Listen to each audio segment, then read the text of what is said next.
On the day Pei Yanheng was appointed chancellor, he was drugged by my elder brother and lured into my bedroom. After a night of passion, Pei Yanheng was publicly shamed and had no choice but to marry me. Later, the general of the Northwest returned victorious from battle, bringing back Pei Yanheng's beloved, Gu Sanxiaojie. When she saw me appearing with my son alongside Pei Yanheng, Gu Sanxiaojie's eyes filled with tears, and she died from a sudden rush of anger. From that day onward, Pei Yanheng spent every night in his study, refusing to see me or our son. I thought the matter was settled. But 3 years later, a sudden uprising erupted. The rebels threatened to take my son and my life unless Pei Yanheng handed over the tiger token embedded behind Gu Sanxiaojie's spirit tablet. Pei Yanheng remained indifferent, not even lifting his eyes. 2 worthless lives are not worth the spirit tablet of the one I love. As soon as he finished speaking, I watched as my son was stabbed through the chest with a sword. In the end, I refused to be disgraced and bit my tongue to commit suicide. When I opened my eyes again, I found myself back at the banquet where Pei Yanheng was appointed chancellor. Watching the figure enter the bridal chamber, I dragged my already unconscious elder brother onto the bed and climbed out the window myself. This time, let him marry her himself. When I woke up, I felt a burning heat throughout my body and instinctively got up to look for water. What's all the noise outside? Miss. Minister Pei is being appointed as a minister today, and the eldest young master is hosting a banquet in the front courtyard. Hearing the young voice of the maid Chen Xiao, I suddenly sobered up and looked around. I had been married into the prime minister's family for 10 years. So how could I be in my own bedroom? Wait. Minister Pei is being appointed as a minister? Today is the day Pei Yanheng is being appointed as chancellor and hosting a banquet? You must know that in my previous life, it was on this day that my elder brother drugged me, and I ended up spending the night with Pei Yanheng, who had also been drugged. That's how I ended up marrying into the chancellor's mansion in such splendor, giving birth to his son Ziyu, and becoming the chancellor's wife. But my brother sought to climb higher by marrying into the prime minister's family, unaware that Pei Yanheng had already set his heart on someone else, the third daughter of the general of the Northwest, Gu Qingxi of the Gu family. No one knew that Pei Yanheng, who appeared as aloof and unattainable as the moon in the sky, had in fact been secretly in love with Gu Qingxi for years, exchanging letters with her. Otherwise, Gu Qingxi would not have spat blood and died of rage when she saw me with Ziyu on the day she returned to the capital. Pei Yanheng would not have protected Gu Qingxi's spirit tablet when the Marquis's mansion was invaded by the rebel army, even if it meant that Ziyu and I would be raped and killed by the rebels. Thinking of this, a sweet and bloody taste rose in my throat. I suppressed the burning anger in my chest, gritted my teeth, and got out of bed. Chen Xiao, quickly find someone to bring my elder brother here. Tell him I've gone missing. Soon, hurried footsteps could be heard outside the door. How could she go missing? Xian Yu has always been so well behaved. Besides staying at home doing needlework, when has she ever left the Tongxue courtyard? Chen Xiao bit her lip and said nothing, waiting for my elder brother Lin Yoji to rush in. I, hiding beside the door, struck him unconscious with a blunt object. Hearing the heavy thud, Chen Xiao jumped in fright. Without a word, she entered the room and helped me drag him onto the bed. Lin Yoshi and I are half-siblings, with the same father but different mothers. I am the legitimate daughter, with a younger brother named Lin Qingbai, while Lin Yoshi is my eldest half-brother from my father's concubine. My father did not distinguish between legitimate and illegitimate children, and my mother, before her death, held Lin Yoshi in high regard. She even took him under her wing, raising him as her own son after his mother passed away. He even went out of his way to arrange for him to attend Yunxiang Academy. Over the years, he and Pei Yanheng became classmates and sworn brothers. Yet, while Pei Yanheng rose swiftly through the ranks to become chancellor, Lin Yoshi remained a lowly 7th-rank compiler in the Hanlin Academy. Given Pei Yanheng's status, He had long since given up on ever reaching his level. Moreover, my mother had given birth to Qingba earlier, which only fueled his ambitions. After all, he was thinking that once Lin Qingba grew up, the position of head of the Lin family would have nothing to do with him. That's why he decided to use me as a stepping stone to pave the way for his own career.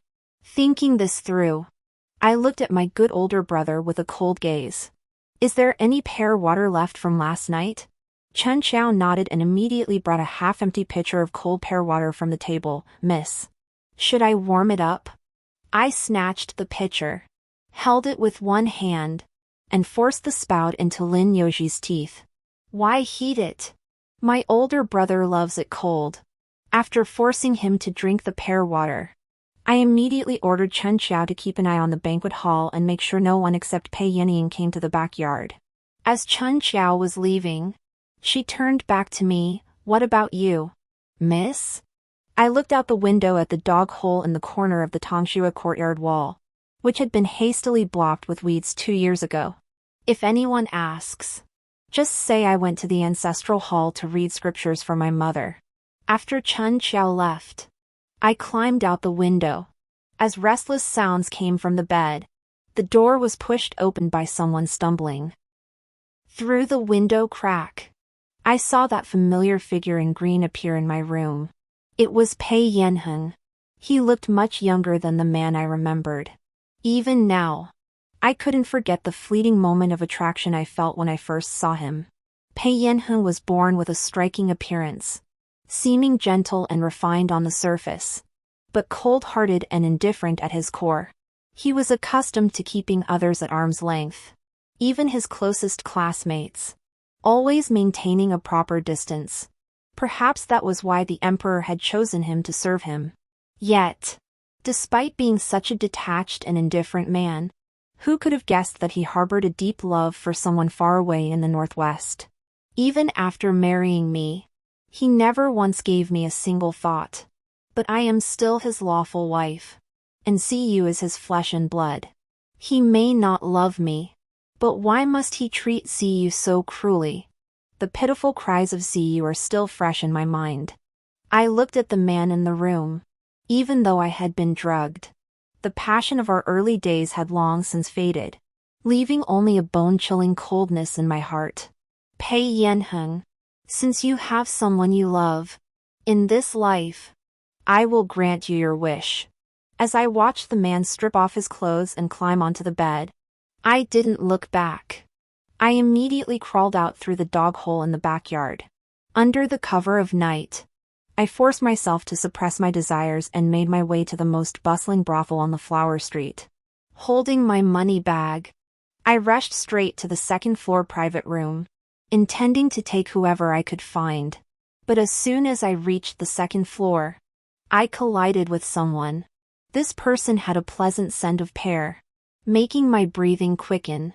High quality. He's the one. Before he could speak, I pressed the bulging money bag against his chest, pushed him into the room, and kicked the door shut. The entire sequence was smooth and seamless. Almost no one noticed what had happened. The man stumbled backward, pushed by me, until his lower back hit the table. He finally looked up at me. Lin Xianyue? I clung to the man's chest, my entire body burning with desire, already as weak as a pile of mud. This money is enough to buy you for the night. As the silver coins clattered to the ground from the money bag, the man froze. Looking down again, I saw that I had already turned pale with urgency and begun to undo his belt. As his clothes parted, his snow-white skin came into view. I swallowed hard and reached out to pull at the waistband of his trousers. A voice from above shouted, "Stop!" But I had already lost my senses and buried my head between his legs. No wonder he was from the brothel, he was well endowed. In a daze, the man let out a muffled groan, and a fleeting shadow crossed his eyes. Then he suddenly snapped back to his senses, grabbed the back of my neck, and lifted me up, examining my appearance with a hoarse voice. "You've been drugged so heavily. Do you know what you're doing?" I was already delirious, feeling an unbearable heat throughout my body, as if thousands of ants were gnawing at my bones. I clung to the man's cold hand like a snake, climbing upward, and then bit his Adam's apple lightly. "Are you a man? I paid to serve you. So stop talking so much." Before I could finish, the man's eyes darkened, and in an instant, my head was grabbed, and my breath was cut off. With a dizzying spin, I found myself on the bed. The man's domineering assault made me instinctively struggle, but my wrists were already firmly pinned above my head, leaving me unable to move. "It hurts. Bear it." Ugh. I couldn't help but let out a low moan, but it was quickly swallowed back into my throat. It was too intense. Completely different from the half-hearted kisses of Pei Yanheng. The man's kisses were fiery and passionate, as if he were trying to devour every last bit of my rationality. My consciousness began to fade, and I could only cling tightly to the man's shoulders as they rose and fell. When I opened my eyes again, he was already gone. They say the men of the music bureau are heartless, and it seems they don't linger even for a moment. They take the money and leave. I had no time to care. My body felt like it had been torn apart. To get back as quickly as possible, I forced myself to stand up and lit the lamp in the room. Fortunately, this place was equipped with a set of toiletries for customers. I tidied up my makeup and hair in the copper mirror, then checked my body. The young man had been careful. There was not a single mark on the surface. However, as I sat down, a sharp pain shot through my thigh. Looking down, I saw it was already bruised and purple. I cursed under my breath but had no time to think further. I quickly tidied my clothes and left the room. It was still dark outside. Along the way, I only encountered a night watchman and saw no one else.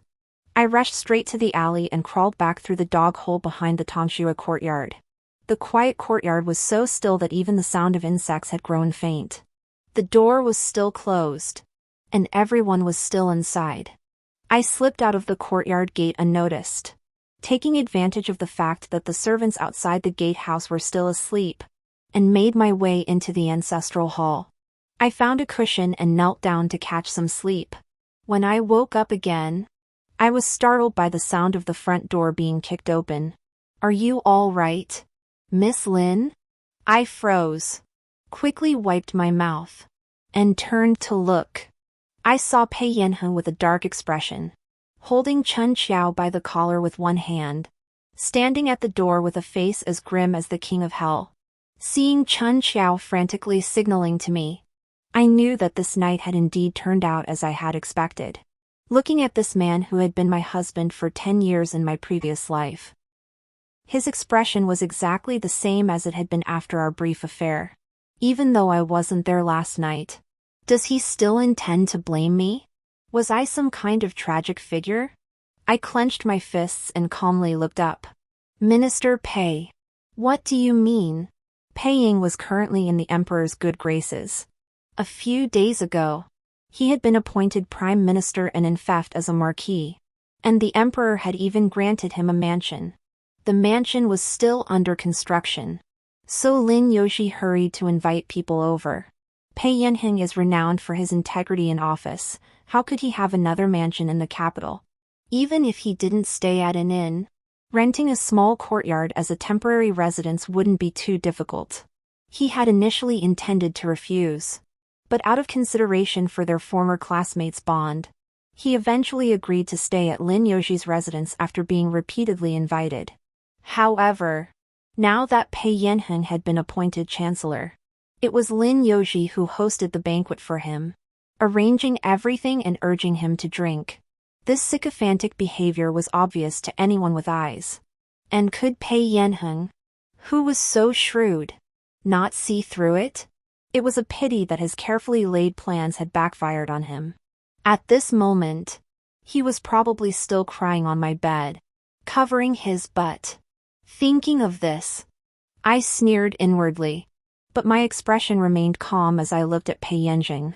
"Minister Pei, If you have no further business, please leave. I still have to recite sutras for my mother. Today's matter has been settled. From now on, he and I have nothing to do with each other. After saying that, I didn't bother to look at him anymore and turned around to continue kneeling and moving the prayer beads. However, a few moments later, I heard light footsteps behind me. Feeling someone approaching, I frowned, but before I could react, a man suddenly grabbed my shoulders. The next moment, his breath brushed against my ear. He caught sight of the red mark on my collar. His eyes widened, and he narrowed them. Miss Lin, you truly spent the entire night here reciting sutras and never left? I startled, quickly covering my clothes and struggling free from him. Taking a few steps back. Minister Pei, please control yourself. This is the Lin family's ancestral hall, not the imperial court where you can abuse your power to curry favor. Although my father is only a fourth-rank official and cannot compare to your high position and power, that doesn't give you the right to treat me this way. Hearing my loud rebuke, Pei Yanheng froze. He stared at me for a long time before finally withdrawing his hand, fingertips tidying his sleeve, his eyes flickering with mockery. Abusing power to curry favor? Miss Lin, is that how you see me? In my previous life, Pei Yanheng manipulated power ruthlessly, even using the empire as a bargaining chip. It wasn't until after I married into the Pei family that I learned of his dealings with General Gu Sanxiaojie of the Northwest. The so-called triumphant return to the capital was nothing more than a deal with the Khitan people. Little did we know they would renege on their promise. And later, through a clever counterplot, they annihilated Gu Sanxiaojie and marched straight into the capital. However, even until his death, he still protected a memorial tablet. Otherwise, Minister Pei wouldn't think that everyone should be like my brother, surrounding you day and night. Would he? Or do you think that I, Lin Xingyue, should be like everyone else and admire you? Minister Pei?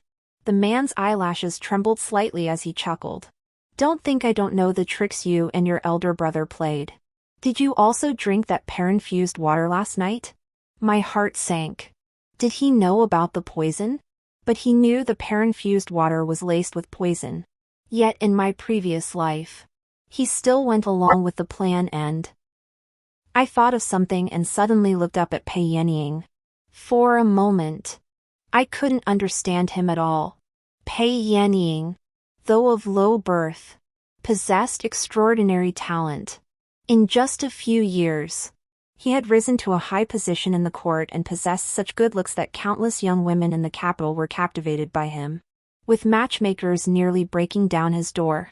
In my previous life, I too had been deceived by his appearance, though that night was forced. Who could resist such a man? But no one knew that this man, when mentioning Gu Qingci, would have a fleeting glimpse of tenderness in his cold eyes, like the hidden currents beneath an iceberg. However, this tenderness was invisible to others, and it took me 10 years to see it clearly. I replied calmly, "What's the point of eating? Minister Pei, I'm spending the night in the ancestral hall and won't be going anywhere. If you have no business here, please leave." Pei Yanheng looked at me and nodded. "All right. Since you have spent the night in the ancestral hall, then I, Pei, can only stay here as well." As I watched Pei Yanheng pull out a cushion and sit down beside me, my heart raced. There was no one watching the ancestral hall now. Anything could happen. Had he already planned to ruin my reputation? But why? In my previous life, he clearly hated me so much. This time, I didn't provoke him. Yet he's coming after me? Just then, my father's voice echoed from outside the ancestral hall. "What's all the commotion in the ancestral hall so early in the morning? What's going on?" Seeing Chen Xiao lower her head and follow closely behind my father, I finally breathed a sigh of relief. Fortunately, Chen Xiao was quick-witted. As soon as Pei Yanheng let go of her, She dashed to my father's courtyard and knocked on the door. Seeing my father arrive, Pei Yanheng paused, then glanced between me and Chen Xiao before smiling, standing up, and bowing to my father. We have troubled Minister Lin these past few days. Yesterday, Yuzi insisted on throwing a banquet, and I thought it must have disturbed the lady, so I came early to apologize. I didn't expect to encounter Miss Lin and disturb her recitation of sutras. I hope Miss Lin will forgive me. I widened my eyes. This Pei Yanheng's ability to speak off the cuff was truly unmatched. As soon as he finished speaking, his gaze shifted sideways, his eyes landing on my neck, as if something was about to burst out. But before he could speak, Lin Yoshi limped over. Where did you go last night? Little sister? Your brother has been looking for you. My father had just finished greeting Pei Yanheng when he heard the voice and turned to look at him. What? You're here to recite sutras for your mother too? In the past, because my mother loved him, Lin Yoshi was still somewhat protected. But ever since my mother gave birth to Qingbai and passed away, Lin Yoshi had no one to protect him. His sycophantic manner had long since earned him my father's disfavor.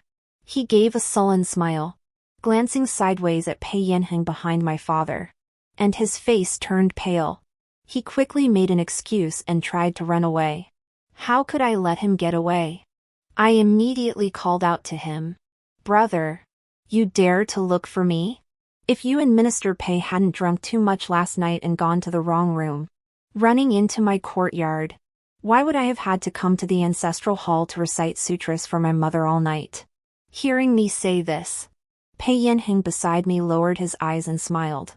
My father finally understood what had happened. He glared angrily at Lin Yoshi and kicked him. You ungrateful son!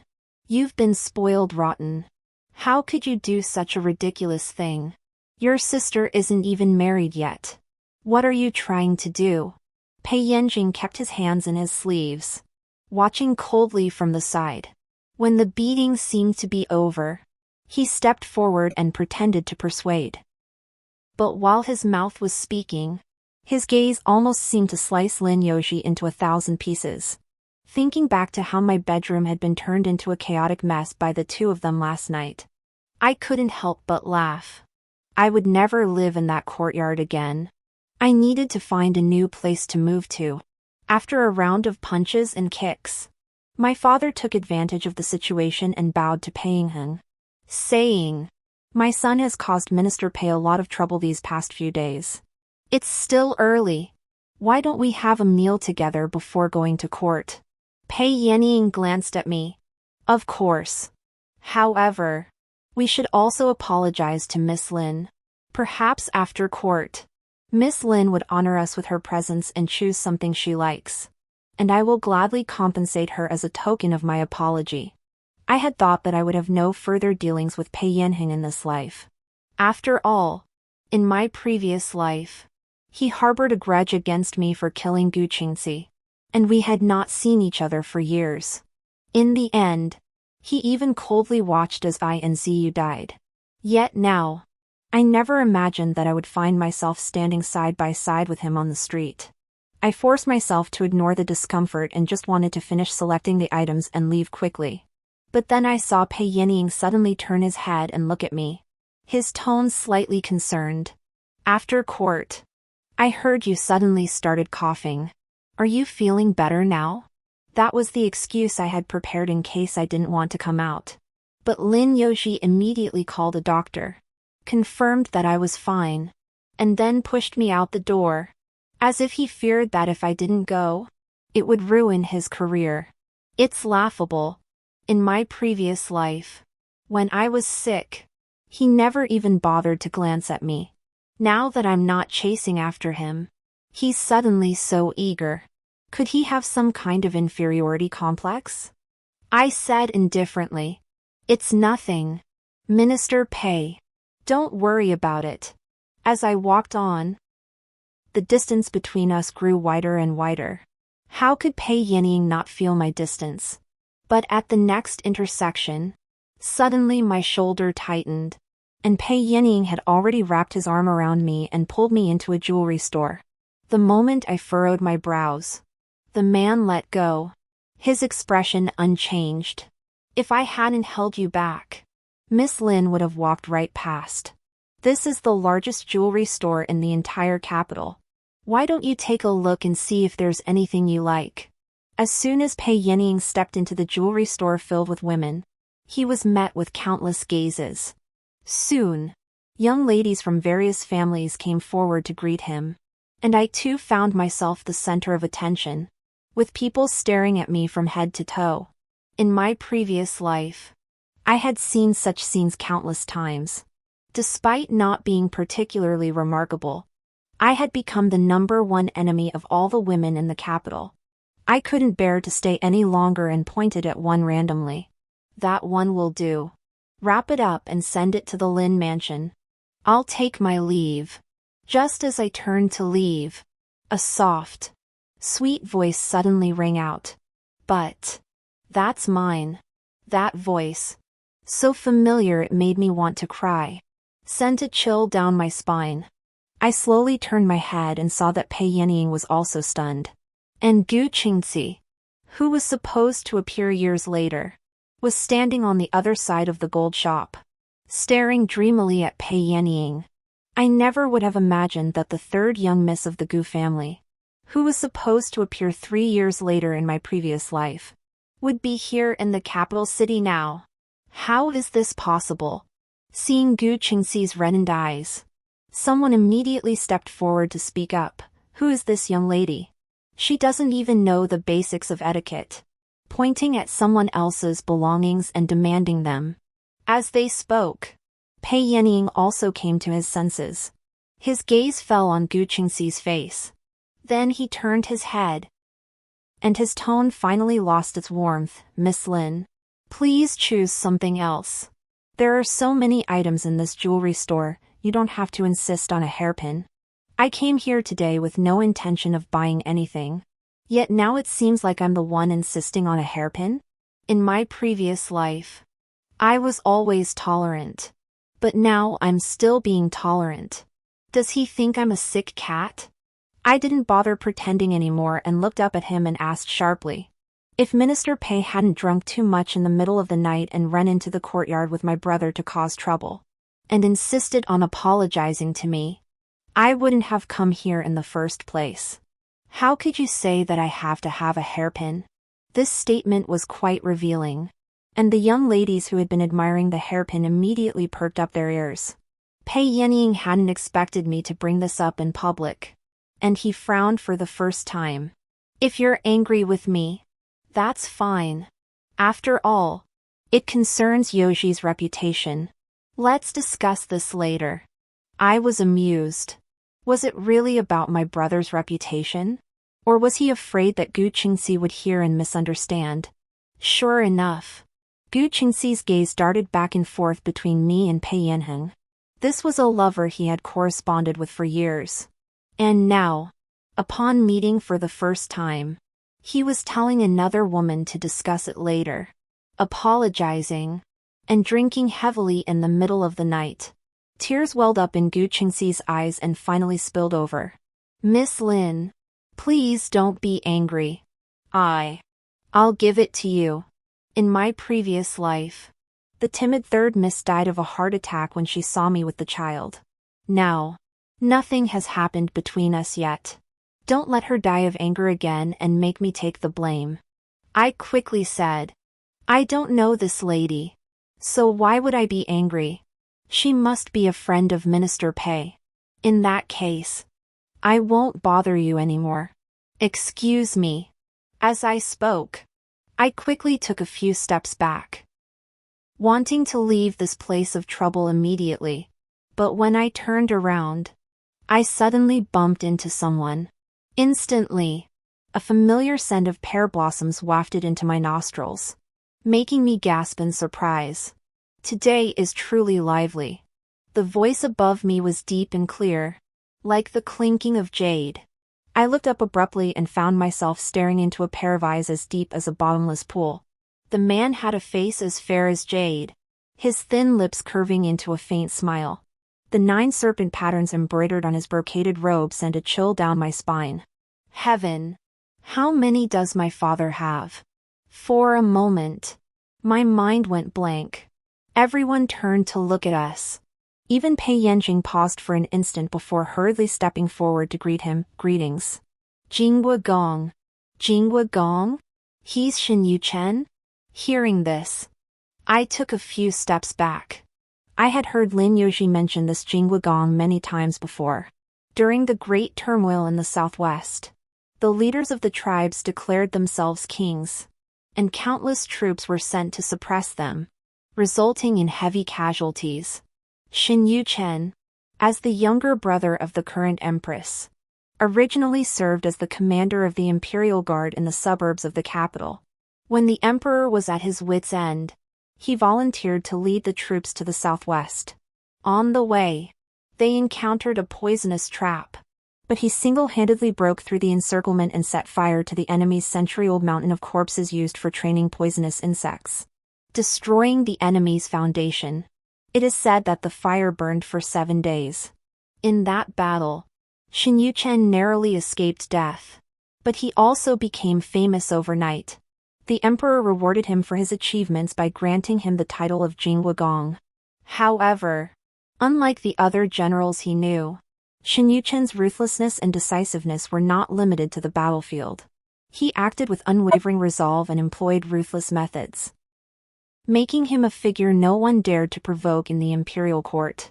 I recall that in my previous life, he and Pei Yanheng had nearly come to blows in the imperial court over the military campaign in the northwest. I had once caught a glimpse of him from afar, but I didn't get a clear look at his face. All I remembered was that I wanted to stay as far away from him as possible, lest both CU and I suffer the consequences. But now, I never would have imagined that he was the young man from that night. But last night, the room was dark, and he might not have recognized me. Thinking of this, I lowered my head and huddled in a corner like a timid bird, hoping they would finish their small talk and leave soon. The Duke is always so busy with official matters. Why are you here strolling around without even changing out of your court robes? General Gu's family has been summoned back to the capital by imperial decree. I was ordered to go out to meet them and bring them here to see the customs and scenery of the capital.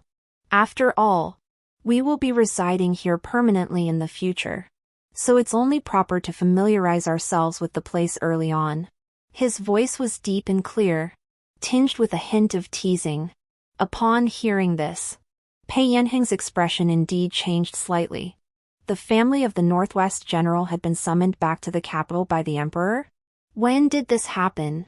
How could he not know? Just as he was about to ask, Xin Yuchen changed the subject and looked down at me. I didn't expect such a coincidence. To meet Minister Pei and this. My heart trembled, and the intense fragrance of pear blossoms surrounding him nearly overwhelmed me. I couldn't resist any longer and bowed in greeting. Lin Xianyue. Greeting the Jingwu Gong. Xin Yuchen blocked my way. I couldn't go, and I couldn't stay. He didn't think there was anything wrong with it and even stood there and started chatting with Pei Yanheng. I heard that Minister Pei's residence is being renovated. So you are staying at the Lin residence for the time being? That's right. This Lin Yoji really treats Minister Pei as a brother. Knowing that Minister Pei is not good at socializing, he specially arranged a banquet. It's just a pity that I didn't make it back to the capital last night and didn't get to enjoy the wine. Since we've already met, let's consider it a celebration of Minister Pei's promotion and have a meal together today. Shall we? How come he wasn't in the capital last night? He's lying. I was suspicious. But in the blink of an eye, Xin Yuchen's gaze fell on me again. I seem to have heard that Minister Pei is also going to apologize to Miss Lin. What a coincidence. I thought that since Miss Gu is new here, His Majesty wants me to look after her. But it would be improper for me, a man, to accompany her alone. If Miss Lin could accompany her, that would be perfect. I glanced at the third Miss Gu, who was gazing at Pei Yanheng with love in her eyes. and instinctively took a step back. But before I could take another step, a hand pressed against my lower back. I'm sure Miss Lin wouldn't refuse such an invitation. Would she? The voice above me was filled with laughter, and I froze. He recognized me. How could I refuse? I'd be rude to accept. I was almost pushed out of the jewelry store by him, holding on to my waist. Behind me, Pei Yanheng had no time to pay attention to me. He looked down at Gu Sanxiaojie. When did you leave? Why didn't you mention it in your letter? Gu Sanxiaojie was startled, thinking he was upset that she wasn't the first to know she had returned. She covered her mouth and smiled shyly. This matter. Minister Pei, please get in the carriage first. If there's anything, we can talk about it later. After Xin Yuchen pushed me into a carriage, he turned and pointed to another one. Looking at Pei Yanheng, he must have come with Gu Sanxiaojie in 2 carriages. And now he was clearly trying to avoid suspicion by having the 4 of us sit separately. Pei Yanheng saw that I had already boarded the carriage with Xin Yuchen's help and immediately frowned. Gu Sanxiaojie's gaze darted between me and Pei Yanheng before she quickly boarded my carriage. But as soon as the carriage started moving, she took the opportunity to rise and bow to me. I haven't thanked Miss Lin yet. I looked at her in confusion. Why thank me?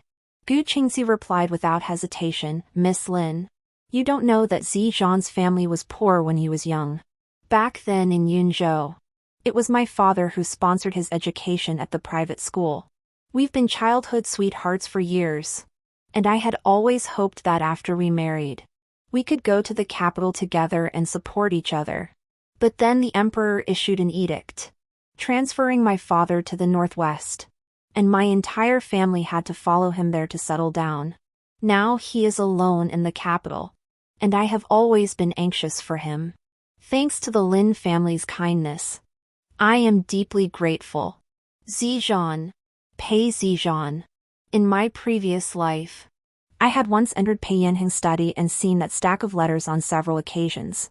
Each one began with Zizhan. This letter is as if we were face to face. It was then that I learned that Pei Yanheng had a childhood fiancé in the northwest. I thought this was a show of force. Miss Gu is joking. Minister Pei is now a marquis and a prime minister with many sycophants around him. My family is of lowly birth. How could he help us? It is only because Minister Pei does not despise us and remembers my brother's friendship that he is willing to put us up. Gu Sanxiaojie tilted her head and stared intently at my expression. Zizhan has never been good at making friends. Now that he is so close to Miss Lin's elder brother, it must be a special bond. Once the general's mansion is settled, I will personally visit the Lin family to express our gratitude for their kindness towards Zizhan over the years. At such a young age, she cries like a weak willow in public. But behind closed doors, she already acts like the wife of a prime minister's mansion. Those who don't know her might think she's Pei Yanheng's own mother. Seeing me smile, Gu Sanxiaojie frowned. What are you laughing at? Miss Lin? I have no grudge against her, I just wanted to maintain appearances. Not only did she dance in front of me, she even wanted to dance in my home? I shook my head and said, nothing. It's just that Minister Pei's kindness over the years is not limited to the Lin family.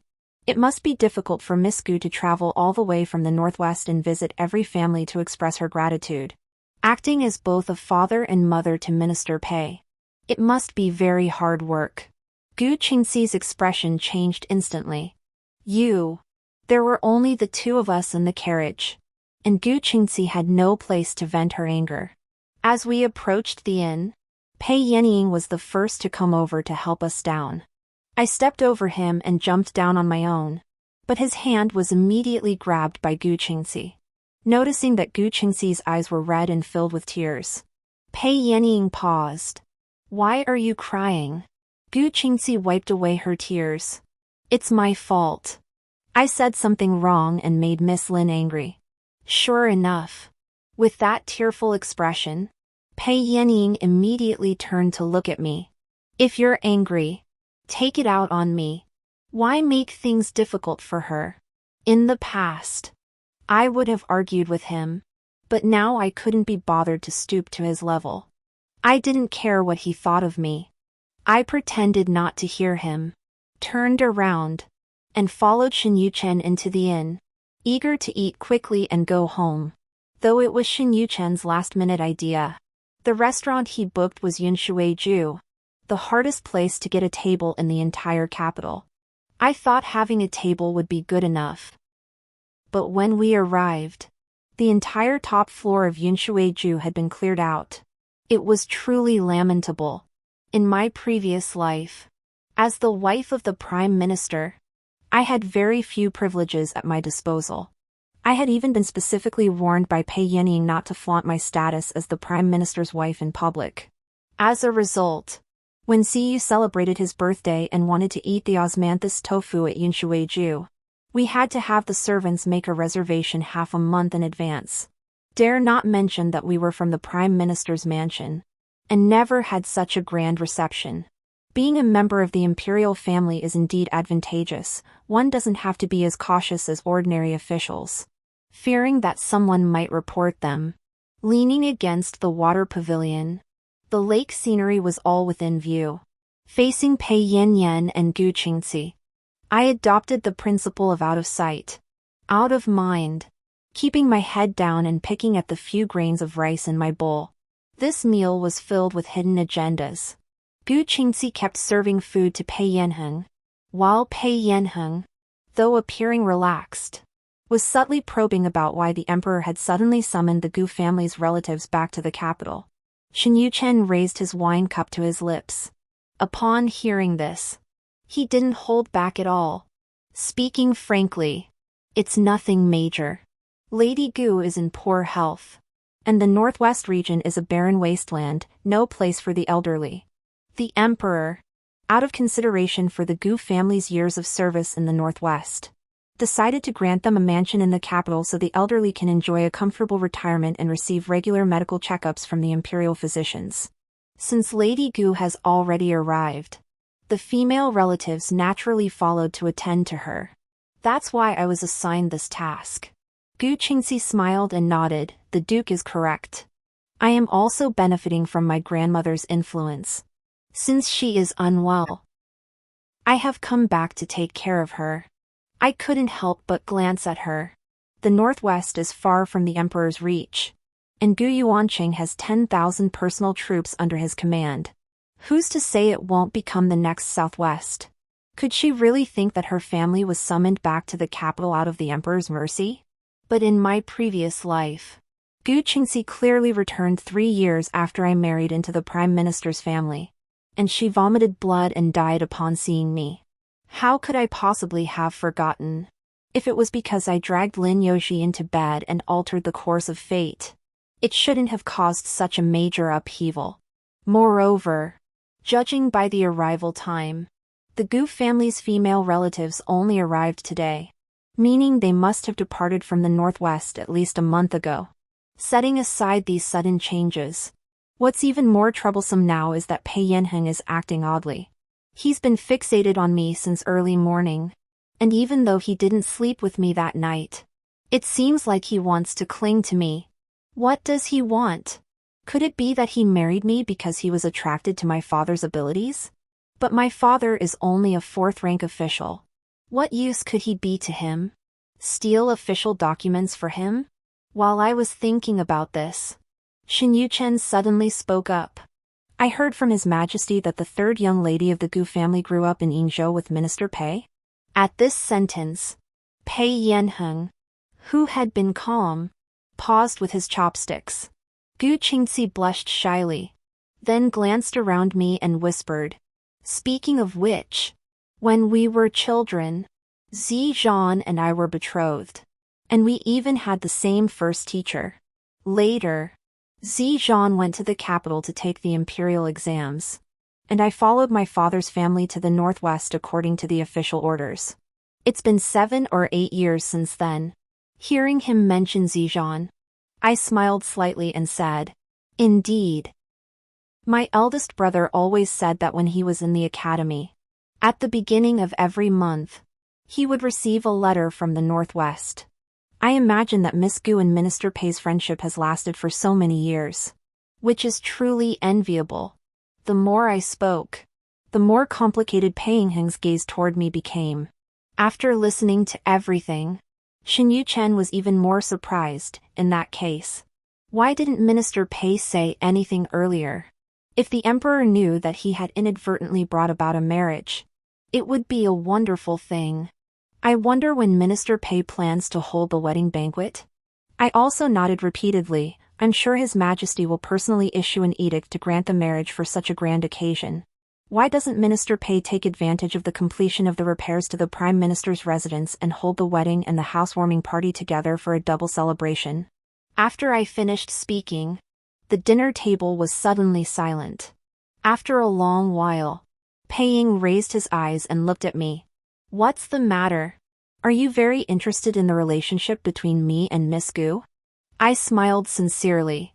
Although Minister Pei and I have only met a few times, you are my older brother's good friend, so I am naturally happy for you.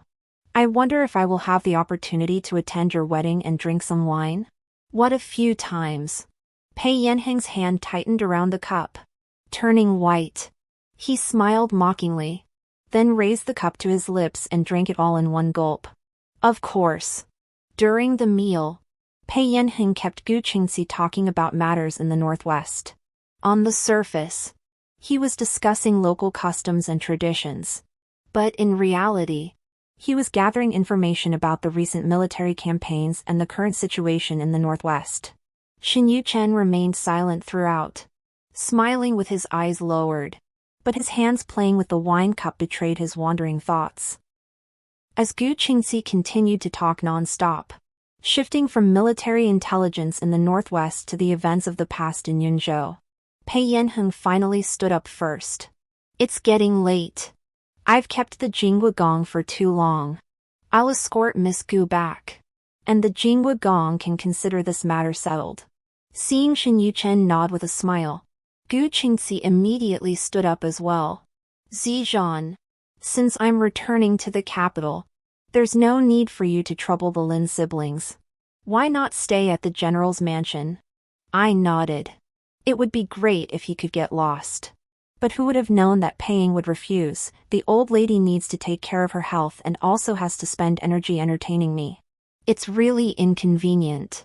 On the contrary, at the Lin family's residence, I can discuss political affairs with Minister Lin, and Yuji can look after you. The repairs to the residence will be finished soon, and it won't be long before everything is settled. Gu Qingxi paused, then lowered his eyes and smiled humbly. Just do as Zizhan says.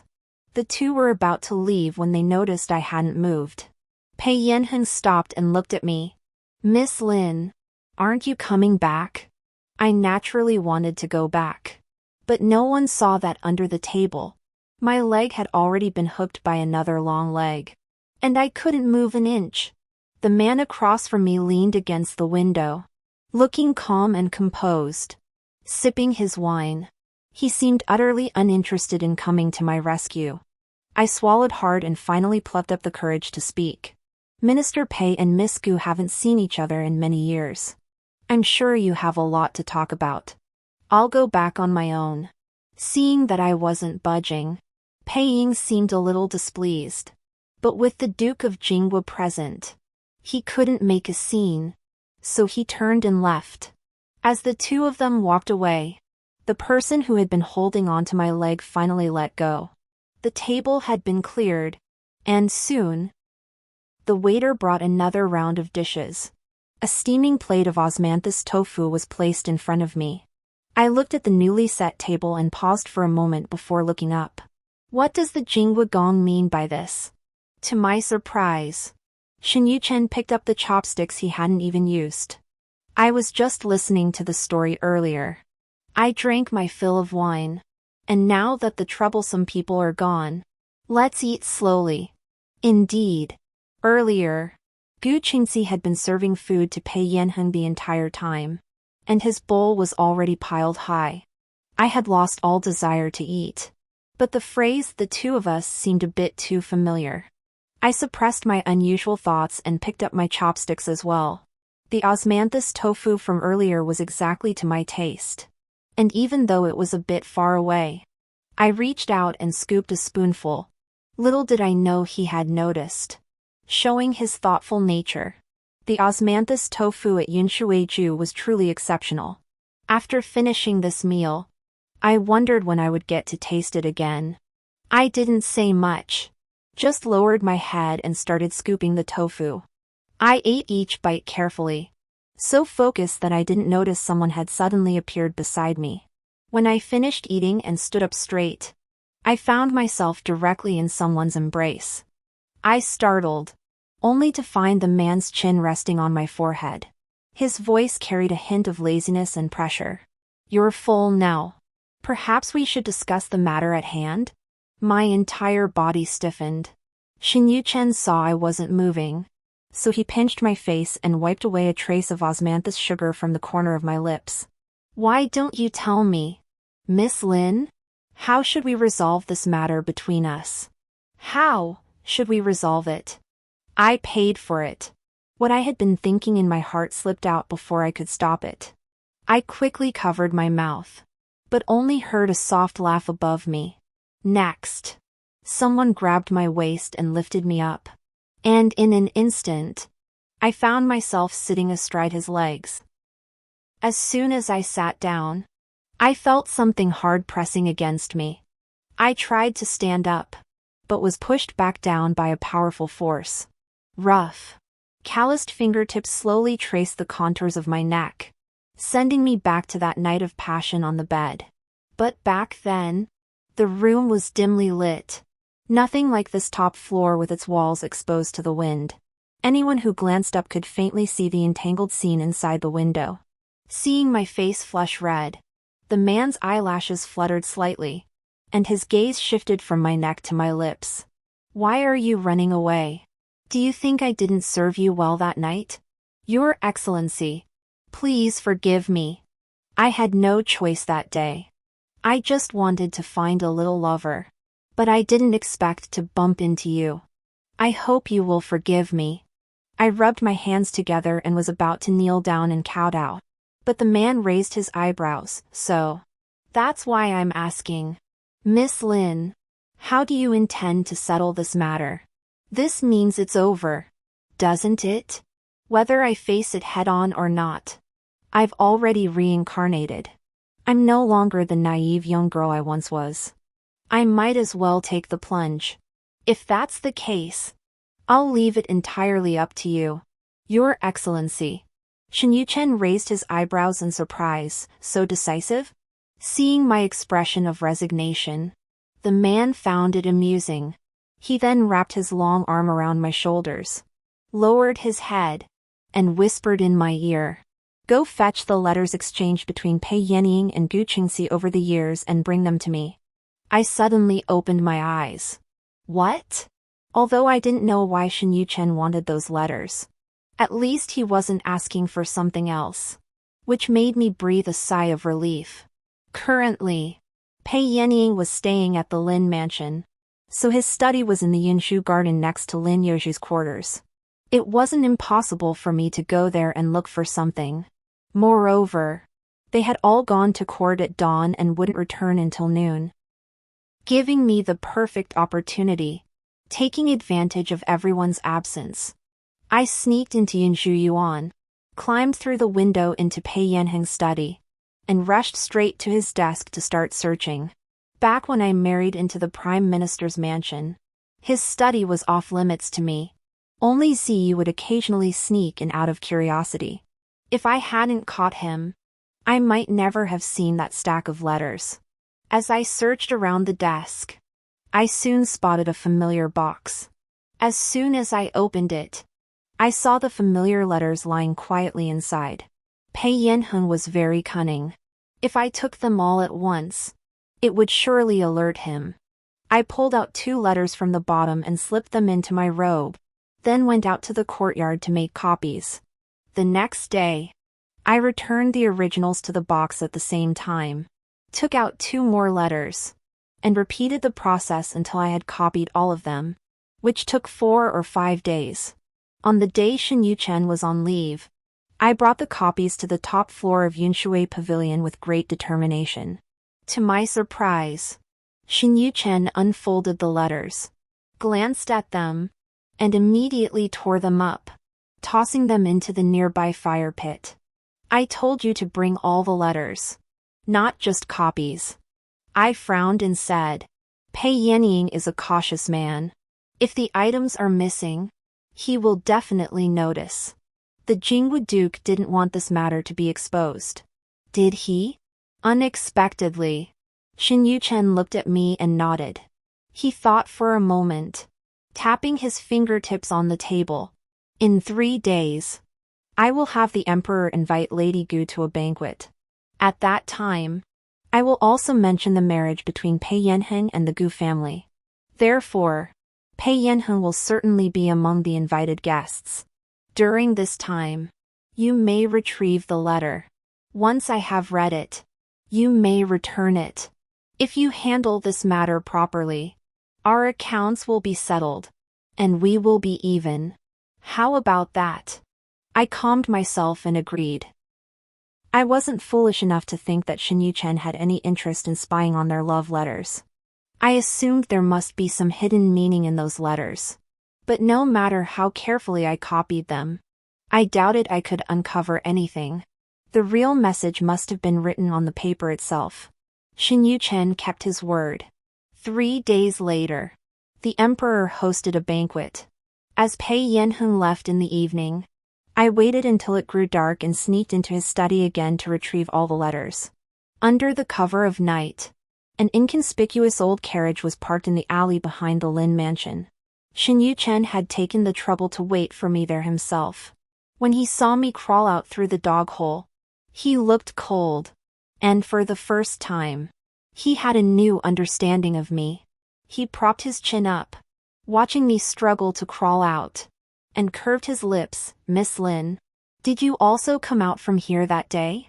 Facing the obvious teasing, I brushed the dirt off my clothes and handed him the stack of intact letters with a cold expression. Time is of the essence. The Prince of Jingwu should attend to more important matters. Shen Yuchen said no more, took the letters, and unfolded them, holding each one a few feet above the candle flame. Remarkably, after being heated by the high temperature, the characters on the paper began to change. I was also stunned. Was it a secret letter? But judging by Gu Qingxi's demeanor, he didn't seem like someone who could handle such a major matter. I know you're puzzled. This paper was likely specially prepared for the Gu family's young lady to write letters. However, she was unaware that her ink would disappear under high heat, and the words written in a special wax on the original paper would then become visible when held up to the light. I was startled, then suddenly understood why. In my previous life, Pei Yanheng would always lock himself in the study after receiving those letters and read them over and over again. This was clearly a series of love letters that Gu Yuanqing had been exchanging with Pei Yanheng over the years. Using Gu Qingxi's name, Shen Yuchen stared at the letters in the carriage for a long time, copying them as he read. I watched anxiously, glancing at the hourglass. Finally, after an hour, he finished copying all the letters and let me take them back. I felt as though I had been granted a pardon, and immediately picked up the letters to return them. Just as I was about to crawl back into the cave, Shen Yuchen called me back, and a pure white carved jade pendant flew into my arms. If you ever wish to go to Yunshuiju in the future, simply hand the token to the innkeeper, and there will be a table prepared for you. This Jinggong really is a kind man. He said it was settled, yet he still gave me a token of gratitude? Lost in thought, the carriage began to move slowly. I snapped back to reality and turned to climb back in. But just as I felt my way back to the Yunshu garden and stuffed the letters back into the box, I suddenly noticed a jade-colored wolf hair brush pressed against the side of the box. For a moment, I froze. This jade-colored wolf hair brush was exquisitely crafted, the only gift Pei Yanheng had ever personally given to Ziyu. Ziyu cherished it dearly and never dared to use it.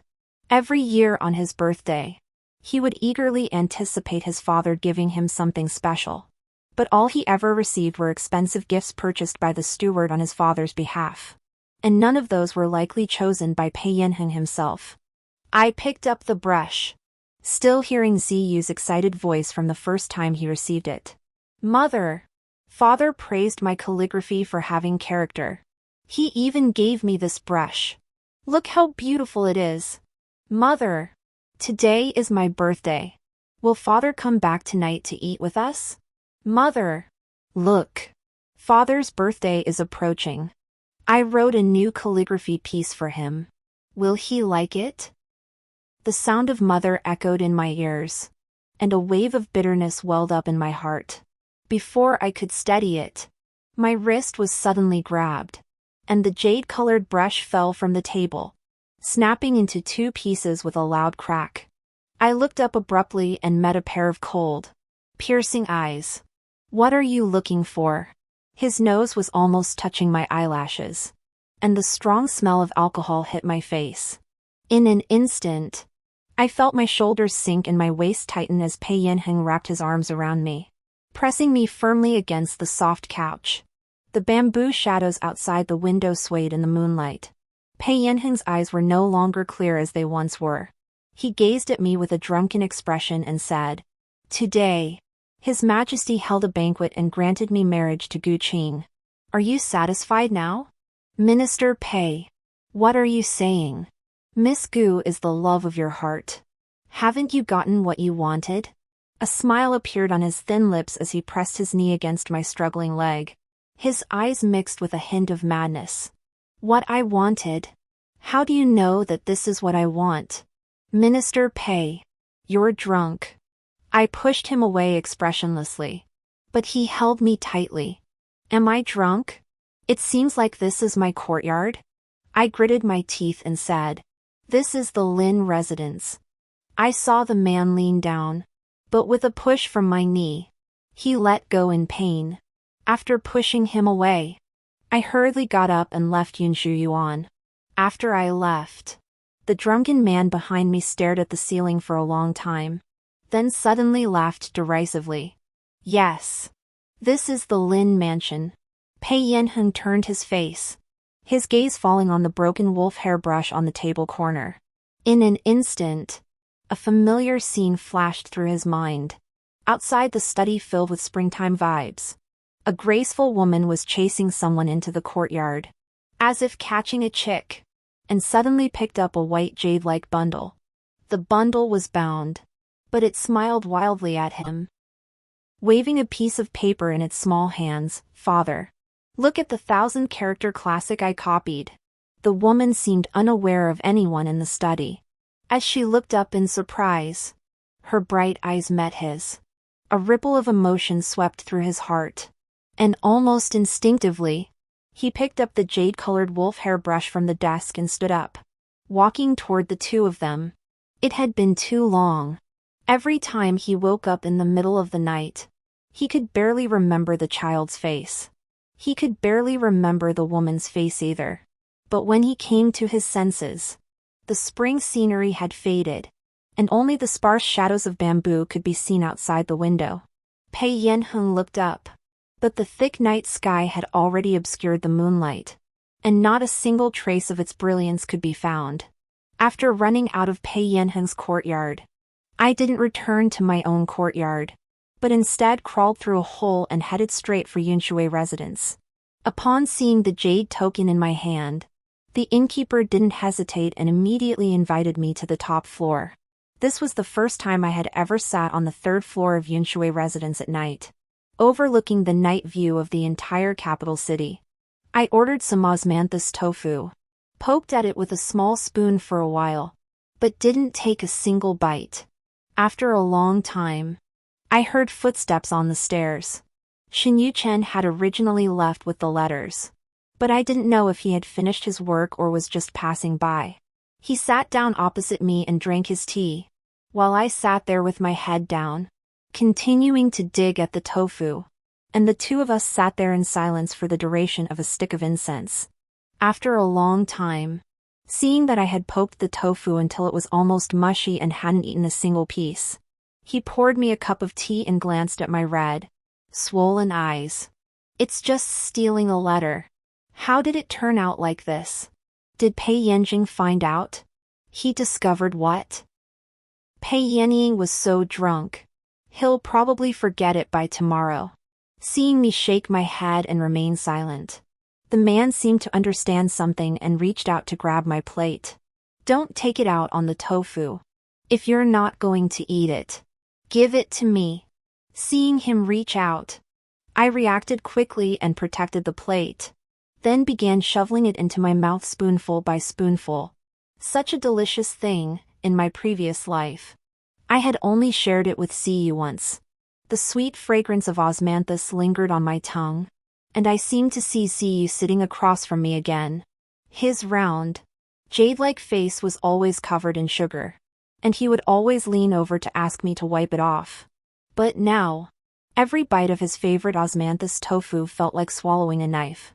I never hated the years I wasted with Pei Yanheng, nor did I hate the fact that he may have never cared about me.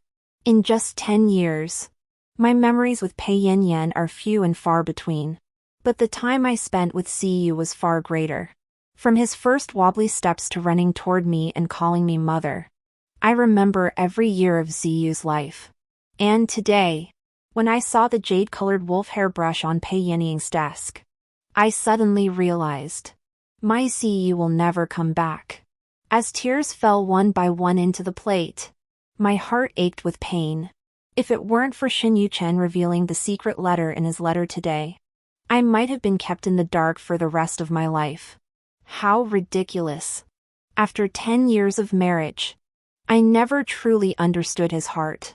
Thinking that I lost to the woman he loved in his heart is one thing, but I never imagined that what he had been protecting all along was the tiger token behind her spirit tablet, his final bargaining chip in his quest for power. Success would mean ruling the world. If he fails, he will be reduced to a handful of dust, compared to the supreme power he has pursued all his life. What do we even mean to him? Thinking of Ziyu's final glance before he died, I clutched my chest and wept bitterly before the plate of osmanthus tofu. From start to finish, the man across from me didn't ask a single question.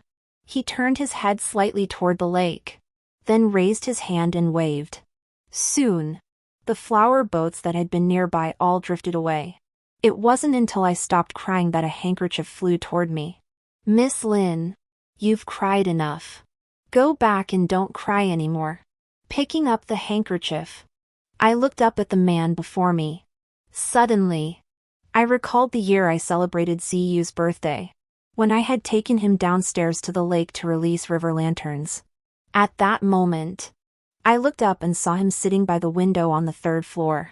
They say that Xinyu Chen had risked his life for the emperor for many years. Yet he had never married, fearing to leave behind any evidence. I wonder what happened to him after the chaos of the rebel army entered the capital. The day after Pei Yanheng moved into the prime minister's mansion, an imperial decree announcing his marriage was spread throughout the capital. Gu Sanxiaojie, the 3rd daughter of the Gu family, would marry Pei Yanheng, the prime minister, with the Ministry of Rites officiating the wedding on the 18th of next month. Upon hearing the news, Lin Yoshi rushed to my courtyard almost immediately. He never imagined that after all his efforts to bring me and Pei Yanheng together, Pei Yanheng would end up marrying someone else. He shook me violently, as if I were a tree. "I gave you such a great opportunity. Why didn't you cherish it? Do you know what happened that night?" He tied me to the bed and beat me all night long. Later, when I saw him go to the ancestral hall to find you and say he wanted to apologize, I thought there might be a chance. Now look at this. A third-rate Miss Gu has come between us. Are you trying to drive me to my death? I was shaken so violently that I felt dizzy, and finally slapped him across the face. "You ruined my reputation. And I haven't even held you accountable yet. How dare you come here and shout at me? You've been classmates with him for years. Don't you know what kind of person he is? Do you really think that by using such underhanded tactics to marry the two families together, he'll actually promote you? Throughout history, how many fools have become chancellors by letting themselves be used like this? With your limited intelligence, don't end up being sold and beaten by others. Lin Yoji frowned, so angry he could barely breathe. Yes, I admit the method was despicable, but he came to you on his own, I didn't force him. If this really happens, he'll be the one responsible. How can you blame me for using tactics? Xian Yu, I know you like him. Ever since he first came home with me 5 years ago to celebrate the new year, your eyes have been fixed on him. But the two of you are such wallflowers, when will you finally break through that barrier? I thought this was a win-win solution. What's so wrong with that? I was startled and suddenly remembered that year when my mother was still alive. Lin Yoshi had indeed brought a young man home to celebrate the new year. He said the young man was his classmate, and his family had all passed away, so he brought him along to celebrate. In a daze, the youthful face of Pei Yanheng amidst the fireworks still lingered before my eyes. That was the first time I had ever seen such a handsome young man in my life. But so what? I leaned back in my chair, exhausted. You gave him such a strong dose of medicine, and you still say you didn't force him? Lin Yoshi looked up, completely confused. What medicine? I only gave it to you. I didn't give any to him.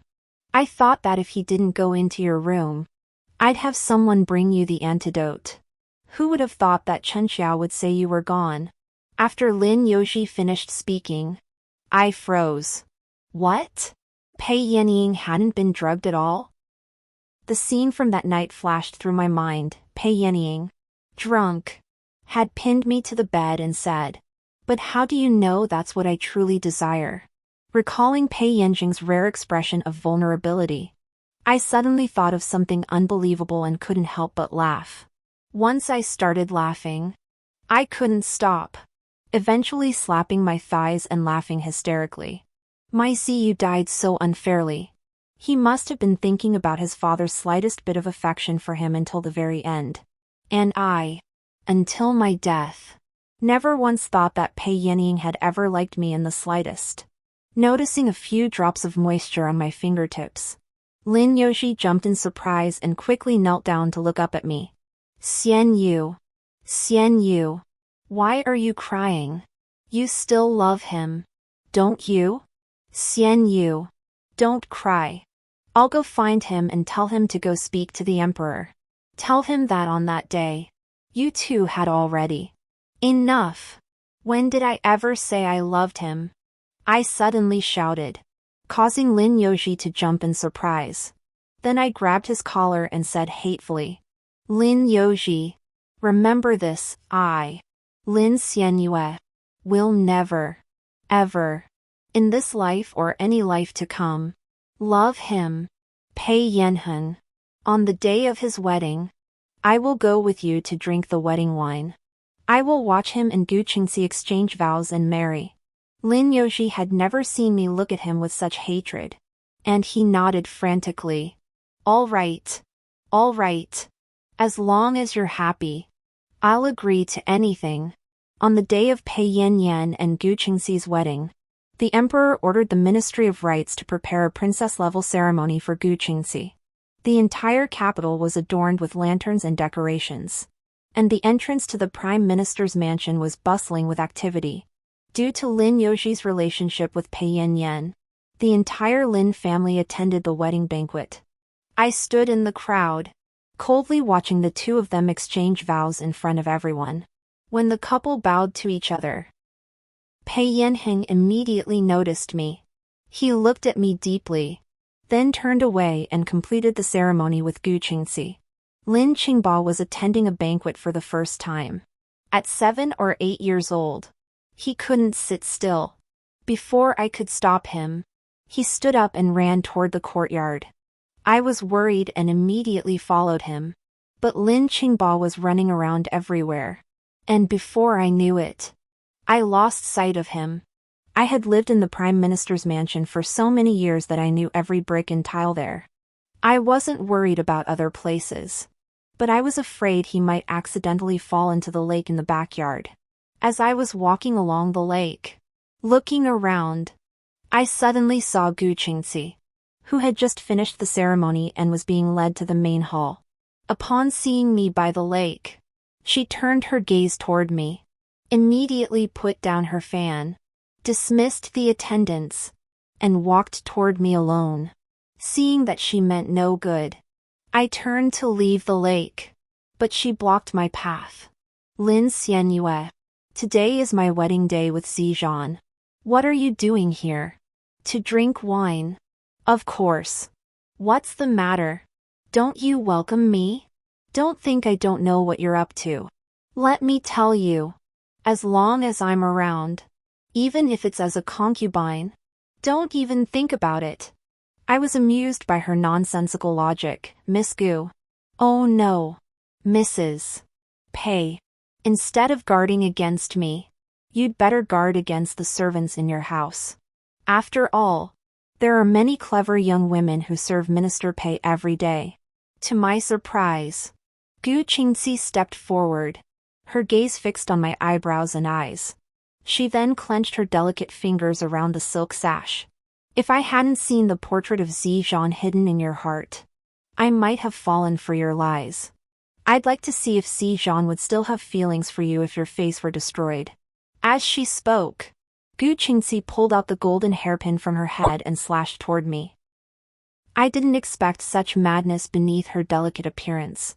I instinctively raised my hand to block her, then kicked her in the stomach. I tried to run, but she pounced on me again, determined to disfigure me even if it cost her life. What are you doing? With a furious shout, the hairpin in Gu Qingxi's hand suddenly turned and slashed her own neck. In an instant, a stream of blood gushed out. She fell backward onto the ground, then crawled toward Pei Yanheng with a terrified expression. Zizhan, save me! Seeing the blood on Gu Qingxi's neck, Pei Yanheng was startled. Someone, quickly fetch the imperial physician. He held Gu Qingxi in his arms and finally turned to look at me coldly. Lin Xianyue. I told you.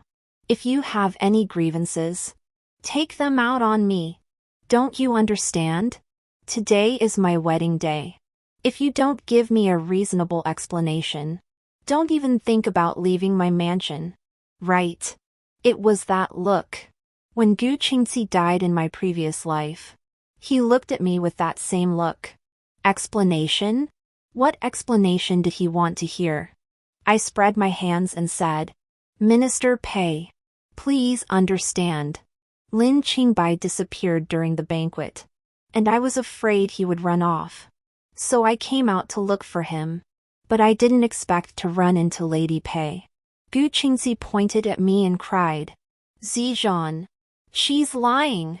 She came here to kill me without a word, saying I'm unworthy of being the wife of the Prime Minister's mansion. Pei Yanheng clenched his fingers tightly. You're unworthy? Does she deserve it? After he finished speaking, his gaze swept over the crowd, filled with contempt, and immediately the guests began to whisper among themselves. I heard that Minister Pei stayed at the Lin residence for a while. Could it be that Miss Lin took a liking to Minister Pei? And now that Minister Pei is getting married, she has turned her love into hatred. Gu Qingxi listened, a smile appearing on the corner of his mouth. But in the blink of an eye, a cat's cry came from above their heads. A figure swiftly dropped from the tree, revealing Lin Qingba holding a cat, pointing at Gu Qingxi and shouting, I saw everything. It was you who used the hairpin to cut yourself and almost pushed my sister into the lake. The child's words caused an uproar in the crowd. Gu Qingxi's eyes widened, and she threw herself into Pei Yanheng's arms, crying, Zizhan, they're both conspiring against me. They must have planned this all along. But in the next moment, the cat in Lin Qingba's arms jumped down and burrowed into Gu Qingxi's embrace. Lin Qingba pointed at her angrily. Hey! It was your cat! Your servant sent me here to find it. Now I've returned it to you. But instead of thanking me, you're trying to harm my sister. You said we were working together to harm you. What kind of logic is that? The cat was still trembling, but Gu Qingxi threw it away violently. She then covered her blood-stained neck and raised her tear-filled eyes. Miss Lin, you're so scheming. You went so far as to bring a child here to make up lies. Pei Yanheng had figured it out and looked at me with a cold smile. Lin Xianyue, is that your explanation? You had your brother hold a cat and wait here for my wife? I looked at Pei Yanheng and realized that his indiscriminate manner was all too familiar. Before I could speak, there was another movement in the tree, and another person jumped down. The man was 9 feet tall with a slender build. He stood before me, lowering his head to gently brush away some wood shavings. You don't believe a child's words, but you'll believe mine, right? Everyone was stunned. Jing Gong? How did you get up in the tree? Shen Yuchen grabbed Lin Qingba by the collar. You tell them yourself. Lin Qingbai was grabbed by the collar and shrunk his head. Just now, a servant asked me if I saw a cat and asked me to help look for it. I followed him here, but the cat jumped up a tree, so I climbed up too. But I climbed too high and couldn't get down. Luckily, I met this uncle. Shen Yuchen slapped him on the butt. Call him brother. Lin Qingbai quickly changed his words. Brother. It's brother. No one believed a child's words, but everyone believed the words of the Minister of Justice. Seeing that Gu Qingxi's face had turned pale, Shen Yuchen looked down at Pei Yanheng. Or does Minister Pei think that Miss Lin bribed me to conspire with her to ruin your wife's wedding banquet? The guests laughed derisively. How is that possible? Miss Lin is too powerful. As soon as he finished speaking, everyone suddenly understood and looked at Gu Qingxi. Pei Yanheng was startled, then stood up and bowed to Shen Yuchen. Pei dares not. I think there must be some misunderstanding between my wife and Miss Lin. What does Miss Lin think should be done? Today was their wedding day, and Gu Qingxi had made a scene in front of everyone, leaving me exposed to everyone's gaze. I glanced at Pei Yanheng, grabbed Lin Qingba, and turned to leave. Minister Pei says it's a misunderstanding, so let's just call it that.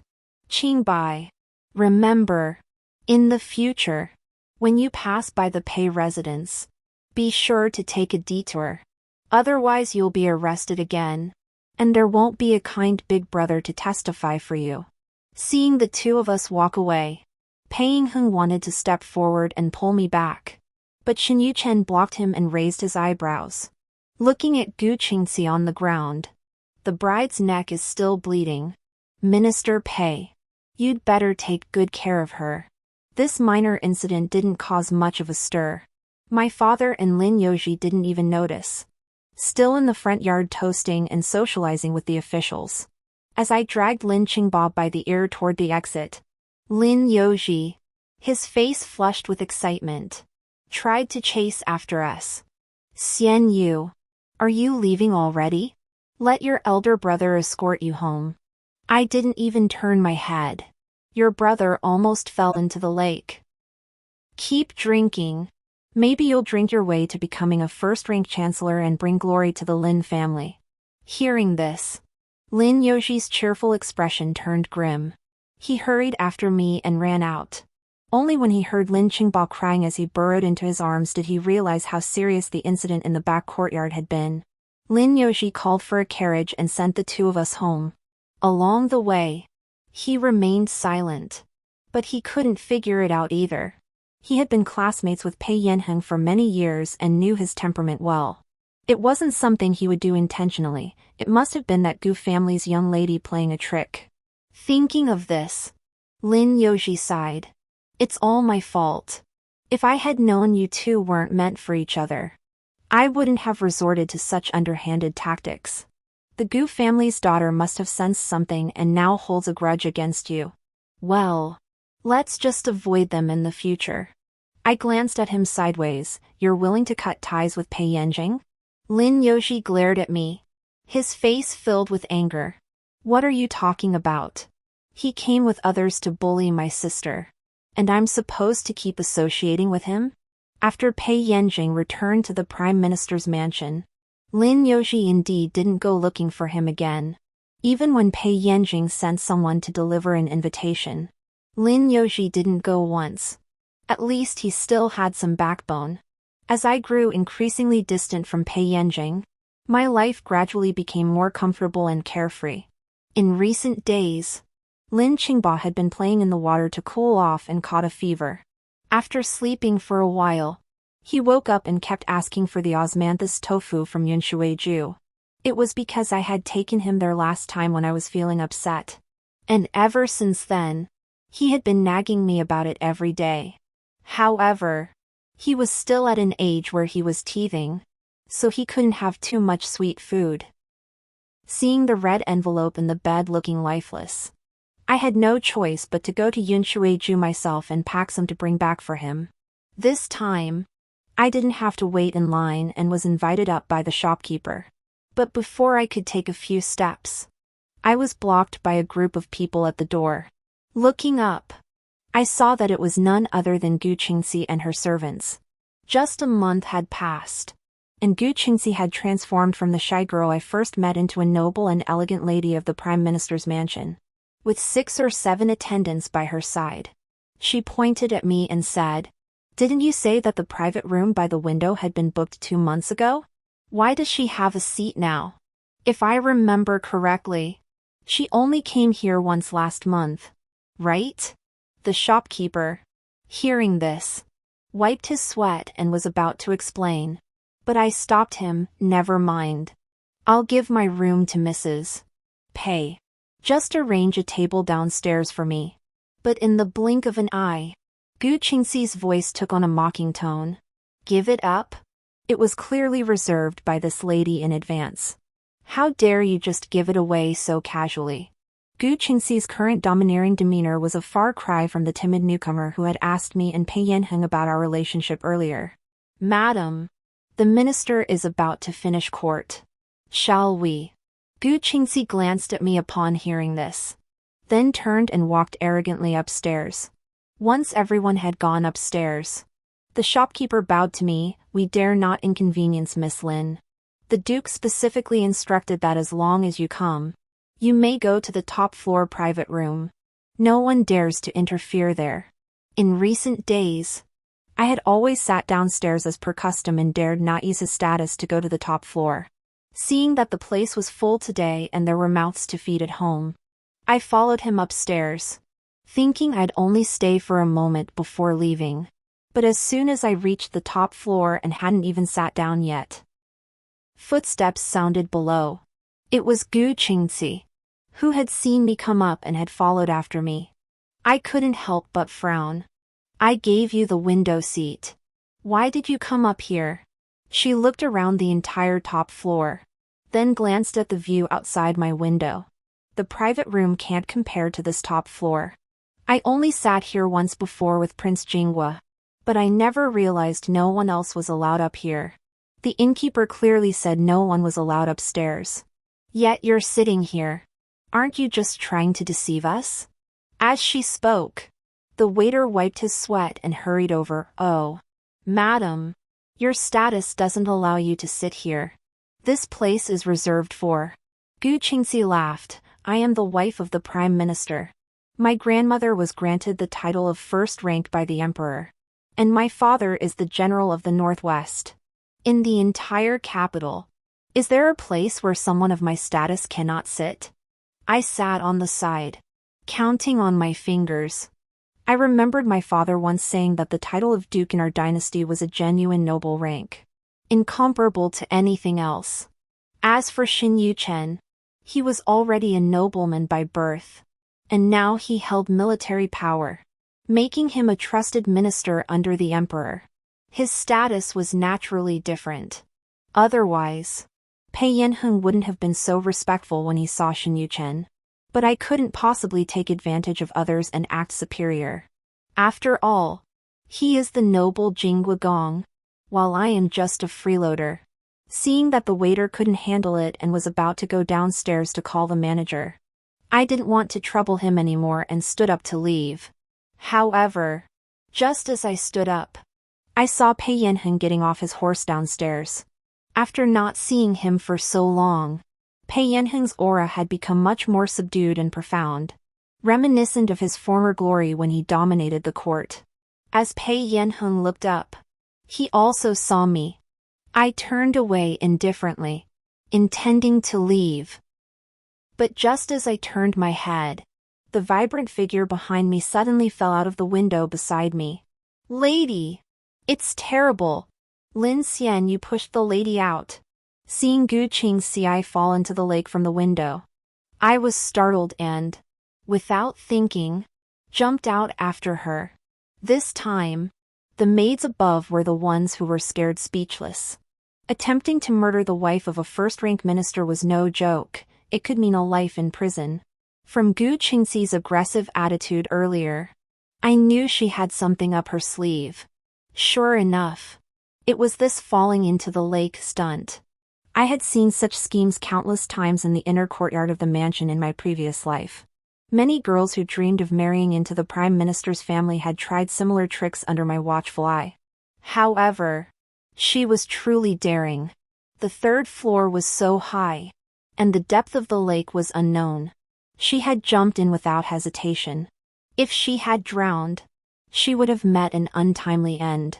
But I dared to jump because Sanxia had told me the water was deep, and I could at least keep myself afloat. As long as I could clear my name, jumping once wouldn't matter. But I forgot it was almost the start of autumn. As the icy cold water engulfed me, my entire body shivered uncontrollably. I cursed Gu Sanxiaojie under my breath. He really deserved to die. As I struggled to swim upward, I was suddenly kicked hard in the chest by Gu Sanxiaojie, who was also thrashing about in the water. The kick hit me square in the chest, causing me to choke on water and sink downward. Lake water flooded my nostrils, and the suffocating sensation made my consciousness grow faint. In a daze, I felt someone support my waist, and a warm breath forced its way into my chest. When I opened my eyes, Sanxia's eyelashes were dripping with water. Seeing that I had woken up, the man's pupils dilated with tension, then relaxed. "Your Highness, please change your clothes." The servants behind me were frantic. "If the Empress finds out you've been soaking in the lake for so long and catch a cold, she'll skin us alive." I only then noticed that his black python robe was completely soaked, and his jade crown was askew, with a few strands of water grass hanging from it. The man who was always so dignified now looked utterly disheveled. Was it he who saved me? I tried to get up, but as I did, I saw Pei Yanheng behind Sanxia. Pei Yanheng was also helping Gu Sanxiaojie drink ginger soup. Gu Sanxiaojie's eyes were red as she leaned against him, wiping away her tears. "Today, I only wanted to go up and apologize to Miss Lin. I thought we could clear up any misunderstandings. But I never knew Miss Lin would hate me so much." As she spoke, Sanxia suddenly snatched a large cloak from a servant and wrapped me tightly in it, then picked me up horizontally. "Let's take you back to the mansion first." I nodded silently, not daring to say anything more. But when he saw me being carried away, Pei Yanheng frowned, jumped off the carriage, and chased after us. "Jingwu Gong, wait! Today's matter still needs to be." Sanxia suddenly turned his head and glanced at Gu Sanxiaojie, who was still crying. Startled by his sudden stare, Gu Sanxiaojie's face turned pale, and she even forgot to cry. Sanxia's gaze slowly moved to Pei Ying's face, and he said slowly, "Minister Pei, take good care of your wife. This will be the last time." Pei Yanheng frowned upon hearing this, but ultimately remained where he stood, watching helplessly as Sanxia carried me away. I glanced up secretly and noticed that Sanxia's gaze carried a hint of chilling intent. After placing me in the carriage, Sanxia casually removed his jade crown, letting his damp black hair fall loosely around his shoulders. He then looked down at me and asked, "I don't care why she jumped, but why did you jump?" I was afraid she would die. And without any evidence, I would be held responsible. Shen Yuchen paused for a moment. Do you think the officials are all idle? If I hadn't gone down to the lake to rescue you just now, you'd probably be soaked to the bone by now. I replied gloomily, thank you, Your Excellency, for saving me. But whether the officials are idle or not, I don't know. But given my father's position, he wouldn't be able to withstand a report from Pei Yanheng. In my previous life, those who opposed Pei Yanheng didn't end well. Now that I'm the one marrying him, if Gu Qingxi dies because of me, Pei Yanheng might be so enraged that my entire Lin family would have to accompany her in death. As the air fell silent, Shen Yuchen suddenly murmured softly, but have you considered what will happen to me if you die? What do you mean? Seeing my confused expression, Shen Yuchen frowned and raised his eyes. Lin Xianyue, you didn't intend to take responsibility for me from the very beginning, did you? My heart trembled, and I stared at him in disbelief. Take responsibility? The Duke is joking. If you were really a courtesan from the Imperial Music Bureau, I might be able to think of a way. But with my family background, I don't have the means to take responsibility for you. Besides, that's that. I stole the letter for you, and that matter is settled. Looking at my open mouth, Shen Yuchen felt a surge of anger and decided to shut me up by kissing me. As his rough fingertips slipped into my waist, the heat from his palm made my whole body tremble. Shen Yuchen, you. Ugh. Don't. Struggling, the man suddenly pulled me into his embrace, his strength so great that I could barely breathe. Finally, his chin rested on my hair, his voice low enough to be barely heard. Whether you want to take responsibility or not has always been your choice. What does your family background have to do with it? What's the matter? You dared to do it that day, but now you're too cowardly to own up to it? The intense scent of pear enveloped me, leaving me speechless.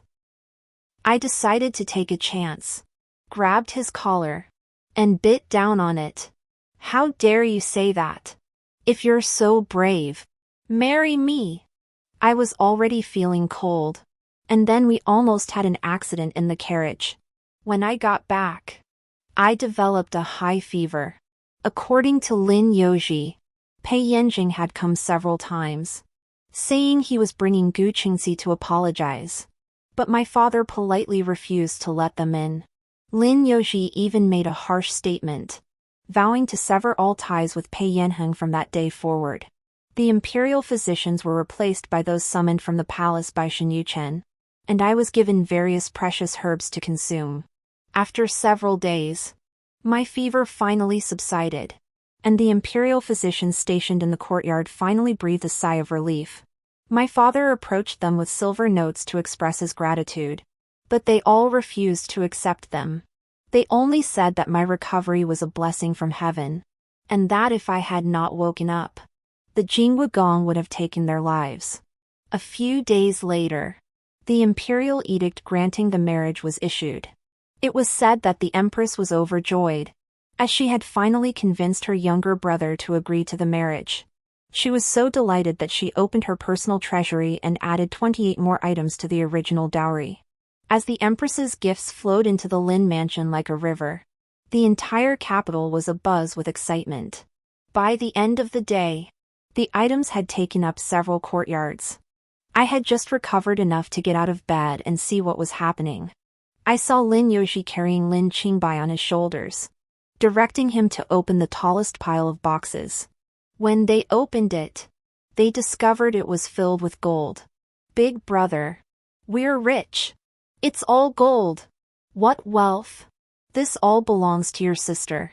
It will all be deposited in her money house. If you want to get rich, you should work hard to climb the ranks and marry a princess. I laughed and kicked him. Teach him some manners. During the day, I lay idle in the courtyard to rest, while Lin Yoshi occasionally brought me some pastries and osmanthus tofu from Yunshueju. Just a few days ago, I was worried about your marriage. But now you've caught the eye of the Duke of Jinghua. When did this happen? How come I didn't know? Tell your older brother all about it. What are the Duke of Jinghua's hobbies? What's his personality like? As Lin Yoji pulled out paper and pen to start writing, I rolled over on the lounge chair. Do you think he's Pei Yanheng? He's a military officer. If you try to curry favor with him, he might send you to the military camp outside the capital first. Lin Yoji paused with his pen.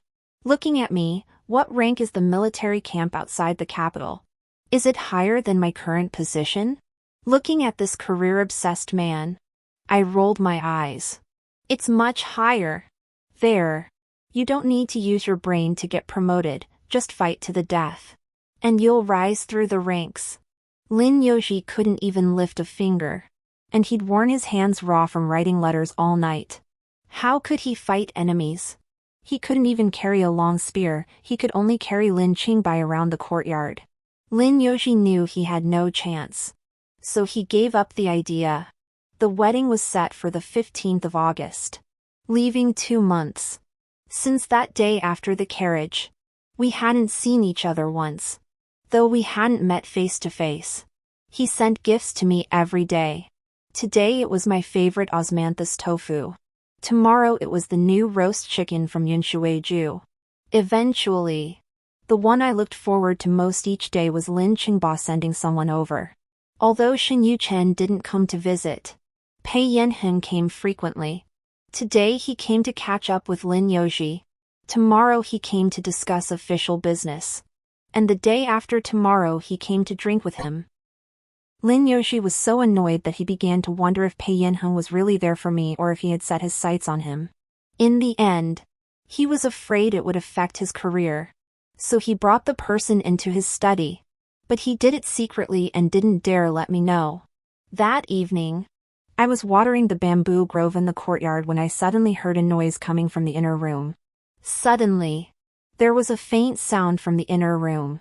I turned around instinctively.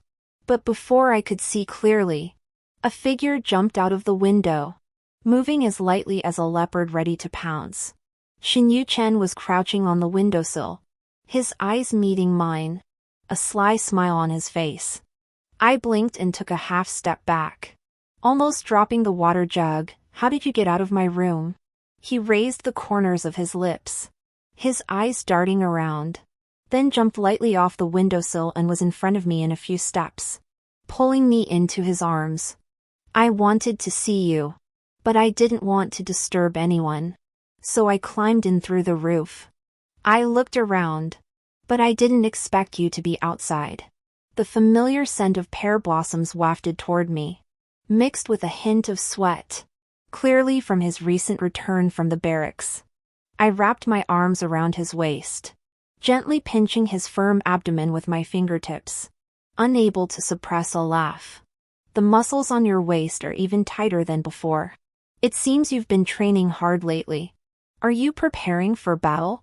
Shen Yuchen didn't respond, but grabbed my wandering hands and pulled them behind my back, muttering, "You're so naughty," before leaning down and kissing me.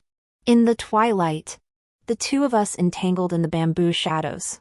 We didn't notice the figure standing outside the door, watching silently for a long time. When Shen Yuchen instinctively raised his eyes, the figure paused, then stumbled away, his footsteps so light they were almost inaudible. Shen Yuchen coldly glanced toward the door, then withdrew his gaze, slowly releasing me. His fingertips gently traced my lips, his eyes deep and focused. He looked at me for a long time, then suddenly curved his lips into a smile. "You haven't changed a bit." His words came out of nowhere. It had only been a few months, what could have changed? I looked at him, noticing something unusual in his gaze. "Did something happen that made you come find me today?" Shen Yuchen shook his head. "I just wanted to see you. There are still 2 months until the wedding." "That's too long." I raised an eyebrow, my fingertips digging into his lower back. "Oh, just to see me for a moment?" Xin Yuchen looked at me, his eyes flickering with a hint of darkness. As the last rays of sunlight faded, he suddenly picked me up and kissed me all the way into the room. A night of passionate embrace left me almost completely drained. When I woke up, the sky was already beginning to lighten. Xin Yuchen was holding me, casually playing with my hair. Seeing that I was awake, he leaned down and gently kissed my nose, his expression carrying a hint of lingering affection. The army has been reorganized and will depart today. I smiled with my eyes downcast. I should have known. With the Gu family's women suddenly returning to the capital, if no one had mentioned it, how could His Majesty have suddenly remembered this? Xin Yuchen, you've known me all along, haven't you? That year, when you escorted General Gu Yuanqing back to the capital from the northwest, we had dinner at Yinshuiju. It happened to be Ziyu's birthday. And after we finished eating, we released river lanterns downstairs. Right? Upon hearing this, Xin Yuchen's eyes darkened, and he pulled me back into his embrace. He closed his eyes, his breath falling on my neck, and as he lowered his gaze, he kissed me greedily, as if releasing the desire he had been hiding in his heart for so long. At that moment, I thought to myself, if you hadn't already been married, I would have chased after you downstairs.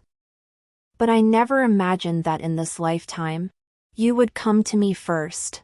I wrapped my arms around his neck, but this time, neither of us knows the consequences. If we make one wrong move, we'll be doomed forever. Aren't you afraid? As I spoke, I was pushed onto the bed again, my weak waist trembling. Xin Yuchen kissed my back, his eyes dark and intense. I'm only afraid that if we meet again, you won't remember me. The Khitan invaders had attacked, and the northwest front lines suffered heavy casualties. Faced with whether to send reinforcements, the court ministers were divided. To everyone's surprise, Xin Yuchen ignored the debate and secretly led his troops northward. The emperor slammed his fist on the dragon throne, thinking that since things had come to this, issuing an imperial edict would suffice. But to everyone's surprise, Xin Yuchen, leading his troops, suddenly vanished without a trace. Many ministers led by Pei Yanheng repeatedly submitted petitions, accusing Xin Yuchen of disobeying the emperor's orders and pleading with the emperor to punish the Xin family. However, Xin Yuchen was the emperor's brother, and the Xin family could not simply be left to be slaughtered. For a time, the two sides were deadlocked, and the atmosphere in the court grew increasingly tense. My father and Lin Yoji have been in a hurry these past few days. I felt a growing sense of unease but dared not ask. It was on this gloomy day that my father rushed home immediately after court, summoning us to the study. There must be trouble brewing in the capital. You, Yoji, take Xian Yu and Qingbai and leave the city at once. Head south to the old family estate and stay there until things calm down. I looked at him in astonishment. What has happened in the capital? Why so suddenly? My father stroked his beard and sighed. The political situation in the court is unstable. Someone is making moves behind the scenes. There may be a major upheaval. Don't worry. The fire won't reach the Lin family. But it's still not safe for you to stay in the capital. Leave for a while and return when things have calmed down. I looked at him and asked, is this related to Xin Yuchen? My father did not answer directly, merely waving his hand. Don't worry about it. The Jingwu Duke is a formidable figure, he will be fine. As everyone else boarded the carriage, my father remained behind. I grew anxious. Aren't you coming with us? To my surprise, he turned and walked back toward the gate. I tried to chase after him, but Lin Yoji grabbed my wrist. His eyes, rarely serious, took on the sternness of an older brother. Don't worry your father. Listen to him. That afternoon, we left the city with only our personal belongings. As I watched the city gates grow smaller in the rain, my unease grew. In my previous life, The rebel army had entered the city decades later. Now, even the date of Gu Yuanqing's triumphant return hadn't arrived yet. What could have happened? As I pondered, the galloping carriage suddenly came to a halt. I heard Lin Yoxi's angry shout from outside the carriage, "Pei Yanheng, we've been classmates for years. I've always regarded you as a brother. Now that you've married Gu Qingci, why are you still causing trouble for my sister? Do you think the Lin family has no one left?" I froze upon hearing this, then lifted the curtain to look out. In the rain, Pei Yanheng stood before the carriage, holding an umbrella. His expression indifferent. Shen Yuchen secretly led troops to abandon the camp, committing a grave crime. His whereabouts are now unknown. Lin Xian, you cannot go anywhere. Hand her over to me, and you can go wherever you please. I'll pretend I never knew you. As I was being dragged off the carriage, Lin Yoxi flew into a rage and glared at him. "Pei Yanheng, dare you touch her?" Pei Yanheng remained unfazed, merely raising his hand, and someone punched Lin Yoxi in the stomach. In no time, he was knocked unconscious. Watching Lin Yoxi's fallen figure, my eyes turned red. Taking advantage of the chaos, I snatched the long sword from someone nearby and stabbed straight toward Pei Yanheng. It seemed no one had expected me to attack suddenly. Pei Yanheng watched my sword coming toward him, caught off guard, and failed to dodge completely, allowing me to pierce his shoulder. The next moment, I felt a sharp pain at the back of my neck, and everything went black as I fainted. In a half-dream, half-awake state, I saw a familiar room. I never thought I would dream of Ziyu's room.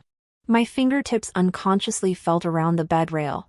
That was where Ziyu's little tiger should have been tied up. This child. How could he leave things lying around again? After playing with it, he just threw it aside, always making me pick it up and tie it back. A moment of tenderness flashed through my heart, but it vanished instantly when I looked up and saw someone standing by the window. The person was facing away from me, as if they had been standing there for a long time. Pei Yanheng, when had he come to Ziyu's room? I suddenly realized something was wrong and turned my head to look.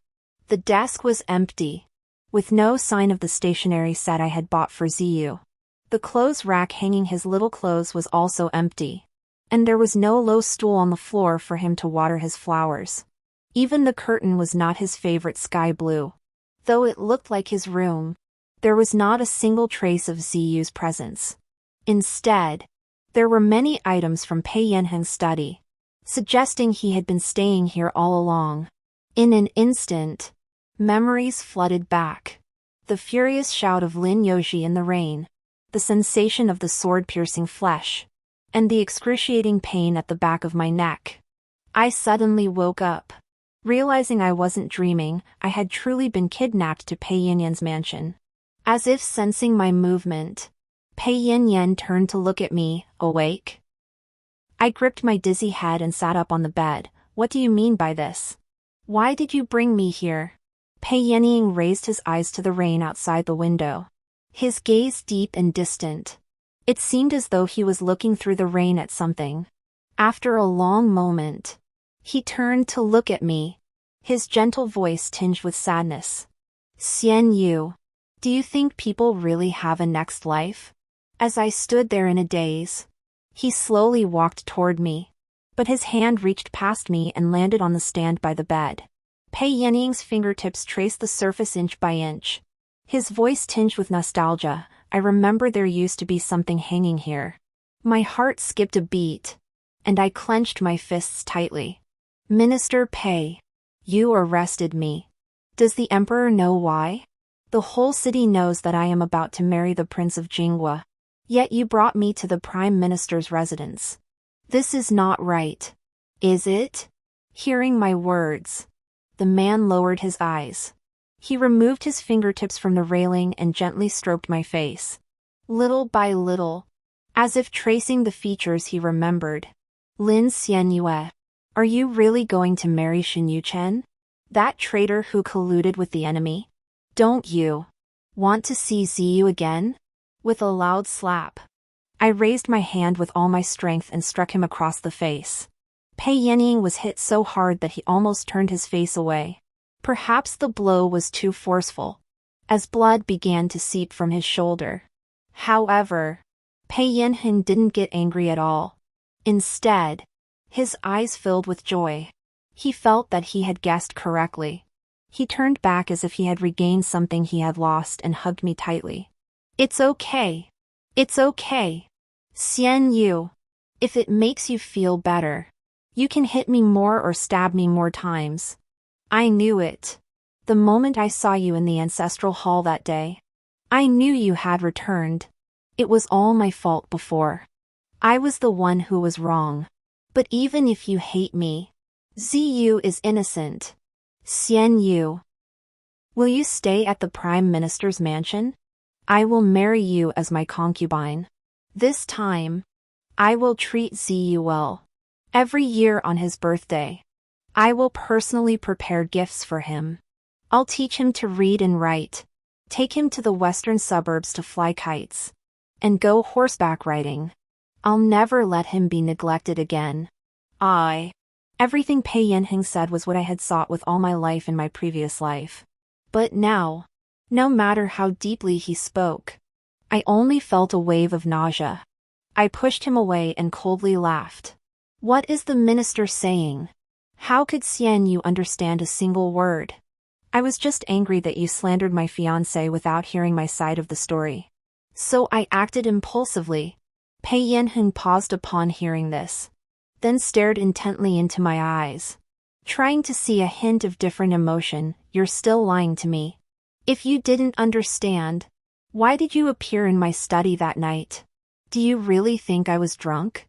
As my palm grew cold, I looked down and saw the jade-colored wolf hairbrush, which had been glued back together, being stuffed into my hand. He gripped my neck, his head resting on my shoulder, his voice softening. Xian Yu, I beg you, let Ziyu be born. Will you? I turned my head away. Minister Pei, please control yourself. I am carrying the flesh and blood of the Prince of Jingwa in my womb. How can I give you a son named Ziyu? Pei Yanheng couldn't believe what he heard and raised his head. Then he pulled me forcefully, and when his gaze fell on the red mark under my collarbone, it was as if his eyes had been burned, and his heart twisted in pain. So, the one you went to see that day was him? Xin Yuchen? Pei Yanheng's eyes turned red, and his hands clenched my shoulders fiercely. When I didn't respond, he laughed. So what? The chitin have already ambushed him on the road. Xin Yuchen is as good as dead. I knew that Pei Yanheng had also been reborn. But he was completely different from the person he had been in his previous life.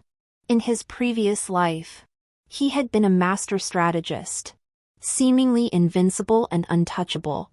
But the man before me now was consumed by obsession. The young man who had once been the envy of the entire capital, with his noble bearing and radiant aura, was now nothing but a shadow of his former self. I had been locked up in the Prime Minister's mansion for days, with no one allowed to leave except for the daily delivery of meals. Every night, Pei Yanheng would force himself onto the bed with me, despite my resistance. Such behavior was unthinkable in my previous life. Yet now he insists on holding me close to sleep. It's utterly repulsive. The lie I casually mentioned about being pregnant was quickly exposed by the imperial physician. When the imperial physician said I was deficient in qi and blood but not pregnant, Pei Yanheng had never smiled so brightly. From that day onward, he would bring children's toys every day to decorate the entire room. I counted the days. There were only 3 days left until my wedding with Xin Yuchen. But by the time the day arrived, there was still no word from him. From then on, I sat by the window, gazing at the sky above the courtyard. In my previous life, I had lived here for over a decade without feeling oppressed. But now, after being confined for just a few days, each day felt like an eternity. The tranquility of the final night in the capital was shattered by a piercing scream. As the rebel troops breached the city gates, the streets echoed with the sounds of slaughter. I listened frantically to the sounds outside, unable to believe what was happening, and looked at Pei Yanheng in disbelief. The Khitan had actually breached the capital early? There's no need to panic. Let me go out and take a look. Pei Yanheng remained seated at the table, finishing the small portrait he had been drawing of me before picking up a box and standing up to head outside. By then, the Prime Minister's mansion had already been breached, and Gu Qingxi was the first to be dragged out. She screamed loudly. Shen Yuchen's fiancé is inside the mansion. Spare my life, and I'll lead you to her. Shen Yuchen loves her more than his own life. As long as you capture her, he'll have no choice but to come out. After she shouted this, Pei Yanheng quickly brought me before the crowd. Pei Yanheng surveyed the chaotic troops around him, then took out the tiger token from the box and held it high. The tiger token personally bestowed by General Gu is here. The Gu family troops of the Northwest. Heed my command. After this shout, the Khitan soldiers looked at each other, then burst into laughter. The secret letter was true after all. Minister Pei really thinks that the Khitan army that has invaded the capital is actually the Gu family's army in disguise? Upon hearing this, Pei Yanheng's face changed. How is that possible? In my previous life, it was clearly. The leader sneered. Gu Yuanqing is cunning. He secretly negotiated with us but planned to use us to eliminate the imperial guards and seize the throne for himself. You've played a clever game, but you don't know that we've already received secret orders. The Gu family's troops are likely all trapped in the barren mountains of the northwest. Now, the capital is filled with our genuine Khitan troops. Ha ha ha ha. Upon hearing this, Pei Yanheng's face turned pale in an instant. He staggered back 2 steps, and the tiger token in his hand fell to the ground. How is that possible? No one could have known this in advance. Gu General and I have long been. Suddenly realizing something, Pei Yanheng turned sharply to look at me. Gu Qingxi, seeing this, pointed at me and shouted, Zizhan, this traitor must know something. Otherwise, how could Shen Yuchen have come to save her time and again? You wanted to know where Shen Yuchen was, didn't you? She is Lin Xianyue. Quickly arrest her. However, the next moment, Pei Yanheng drew his long sword and slashed Gu Qingxi's neck. Gu Qingxi froze in place. As blood spurted out, she stared at Pei Yanheng in disbelief, unable to utter a word before collapsing in a pool of blood. Then I saw Pei Yanheng holding the bloodstained sword, blocking my path. Don't worry. This time, no one can take you away. Under my indifferent gaze, Pei Yanheng raised his eyes to the Khitan general leading the troops. Even if you kill your way into the capital and capture the emperor, the Great Jin Empire spans thousands of miles and has heavy troops stationed everywhere. If you take the imperial city, you will only have taken the imperial city. Once the heavy troops from all over the empire surround you, you will still die without a place to bury your bodies. The other side laughed. What? Minister Pei, are you still trying to negotiate? Pei Yanheng stood before me, his voice low and icy. You want to swallow the Great Jin Empire whole? Don't you fear choking on it? In my opinion, why not proclaim a new emperor here who has no roots? On the surface, the Great Jin and the Khitan will maintain peaceful relations. But in reality, the Khitan will still control the Great Jin dynasty. Isn't that more convenient than fighting city by city? No sooner had the words left his mouth than a derisive laugh echoed from outside the door. The next moment, the world spun before my eyes as I was suddenly pulled away from behind Pei Yanheng and thrown dozens of meters back. Looking up, I saw Shen Yuchen, whom I hadn't seen in days. From the distance, a figure in a bright yellow dragon robe slowly emerged from the Qidong army. Soon, all the Qidong soldiers surrounding the courtyard knelt down before him. Pei Yanheng was startled upon seeing Shen Yuchen, then fixed his gaze on the figure entering the mansion. his eyes widening in shock as he froze in place. "Your Majesty?" Pei Yanheng was stunned as if struck by a thunderbolt. He suddenly snapped out of it and looked around. But he suddenly realized that apart from Gu Sanxiaojie, who had just been killed by his sword, no one else in the courtyard was injured. Those chitin soldiers were all imposters. "Pei Yanheng, you have truly disappointed me." With the emperor's sigh, Pei Yanheng stumbled and knelt on the ground, his face as white as paper. Pei Yanheng stared intently at the ground and suddenly smiled. "So all of this was a trap set by you? How ridiculous of me to fall into it without realizing it. Thinking that you had really left the capital with your troops." Looking at Pei Yanheng, the emperor couldn't help but sigh. He vaguely recalled how this young man had passed the imperial examinations with flying colors, rising from a low-ranking official to his current position through his own merits.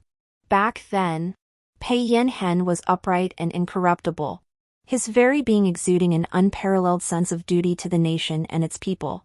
Yet he never imagined that behind those clear, gentle eyes lay such a vast ambition. Perhaps it was the day he first set foot in the Golden Hall that he began to covet this dragon throne. "Pei Yanheng, I have treated you well. Yet you colluded with Gu Sanxiaojie and plotted rebellion. Had it not been for Xin Yuchen's timely discovery and secret arrangements, the capital would have been drenched in blood by now." Pei Yanheng collapsed to the ground. Hearing this, his gaze swept over Xin Yuchen, his voice filled with icy intent. "Xin Yuchen, you knew all along?" Xin Yuchen stood beside the emperor, his expression calm. "You thought your plan was flawless. But from the moment you began plotting with Gu Sanxiaojie, you have been under my watchful eye. You are indeed cunning, using Gu Sanxiaojie as a pawn to maintain contact with Gu Sanxiaojie over the years. Exchanging letters for years without arousing suspicion. When you noticed that the Gu family had been summoned back to the capital by the emperor, fearing trouble, you decided to advance your plans. Unfortunately, you miscalculated one crucial step, because I never left the capital. And the family letters you had Gu Sanxiaojie send after she married into the prime minister's mansion were all replaced long ago. By now, General Gu is likely still waiting in the northwest for your news, unaware that his own daughter has already died by your hand." Pei Yanheng listened to his words, his gaze fixed on the lifeless body of Gu Sanxiaojie beside him. His fingers clenched the soil tightly, his knuckles turning white from the force. But he eventually lowered his head in mockery. "I thought this time I could take the initiative. But I never expected that the Jingwu Duke was one step ahead." The emperor did not wish to hear more and waved his hand. "Bring someone to take Pei Yanheng to the imperial prison." Several guards immediately stepped forward and seized Pei Yanheng. He did not resist, but suddenly remembered something and raised his head, glaring at me with a dark expression. "Lin Xianyue, I will wait for you. If we have no fate in this life, I will seek you out in the next." He finished speaking with a loud laugh, then allowed the guards to drag him away. The courtyard fell silent, with only Gu Sanxiaojie's body lying in a pool of blood, looking particularly gory. The emperor immediately turned to Xin Yuchen. "Today's events were all thanks to you. If it weren't for you bringing the empress to plead with him and laying the groundwork in advance, I fear I would have been unable to uncover Pei Yanheng and Gu Sanxiaojie's plot." Xin Yuchen bowed slightly, his tone respectful yet composed. "Your Majesty overpraises me. I was merely fulfilling my duty. However, General Gu has 10,000 personal troops under his command. If we were to move against him now, it would be difficult. Perhaps we should release him to the northwest for now and devise a long-term plan. His family is currently in the capital, and without Pei Yanheng, we need not fear him." The emperor heard this and said no more, his gaze sweeping over me with a hint of inquiry. "Is this the Lin family's daughter who helped us?" I immediately stepped forward and bowed. "This is Lin Xianyue. Paying my respects to your Majesty." The emperor smiled, his tone much gentler. "No need for formalities. I know everything about you and Yuchen. You have suffered much these past few days. Once this matter is resolved, The Empress and I will personally preside over your wedding. I will not let you suffer unjustly." I hurriedly bowed my head in gratitude. The Emperor, seeing this, smiled again and gave Shen Yuchen a few more instructions before turning to leave with the others. The courtyard quickly returned to silence, leaving only Shen Yuchen and me behind. I clenched my sleeves tightly and turned away. "Speak. What is the truth behind all of this?" Shen Yuchen, seeing my cold expression, hurried forward to take my hand. When I didn't even glance at him, he realized I was angry. He looked at me, slowly knelt down on one knee in front of me, and rested his head on my leg. "I never imagined he would dare to go this far and abduct you to the Prime Minister's mansion. During the time you were there, I was filled with anxiety, longing to rush in and bring you out every day. But if we had taken you out now, Pei Yanheng would have noticed something amiss, and everything would have been ruined. In my previous life, Pei Yanheng colluded with Gu Sanxiaojie, intending to use the Khitan people to create chaos and seize the opportunity to rebel. At that time, though I had already noticed their plans, it was already too late.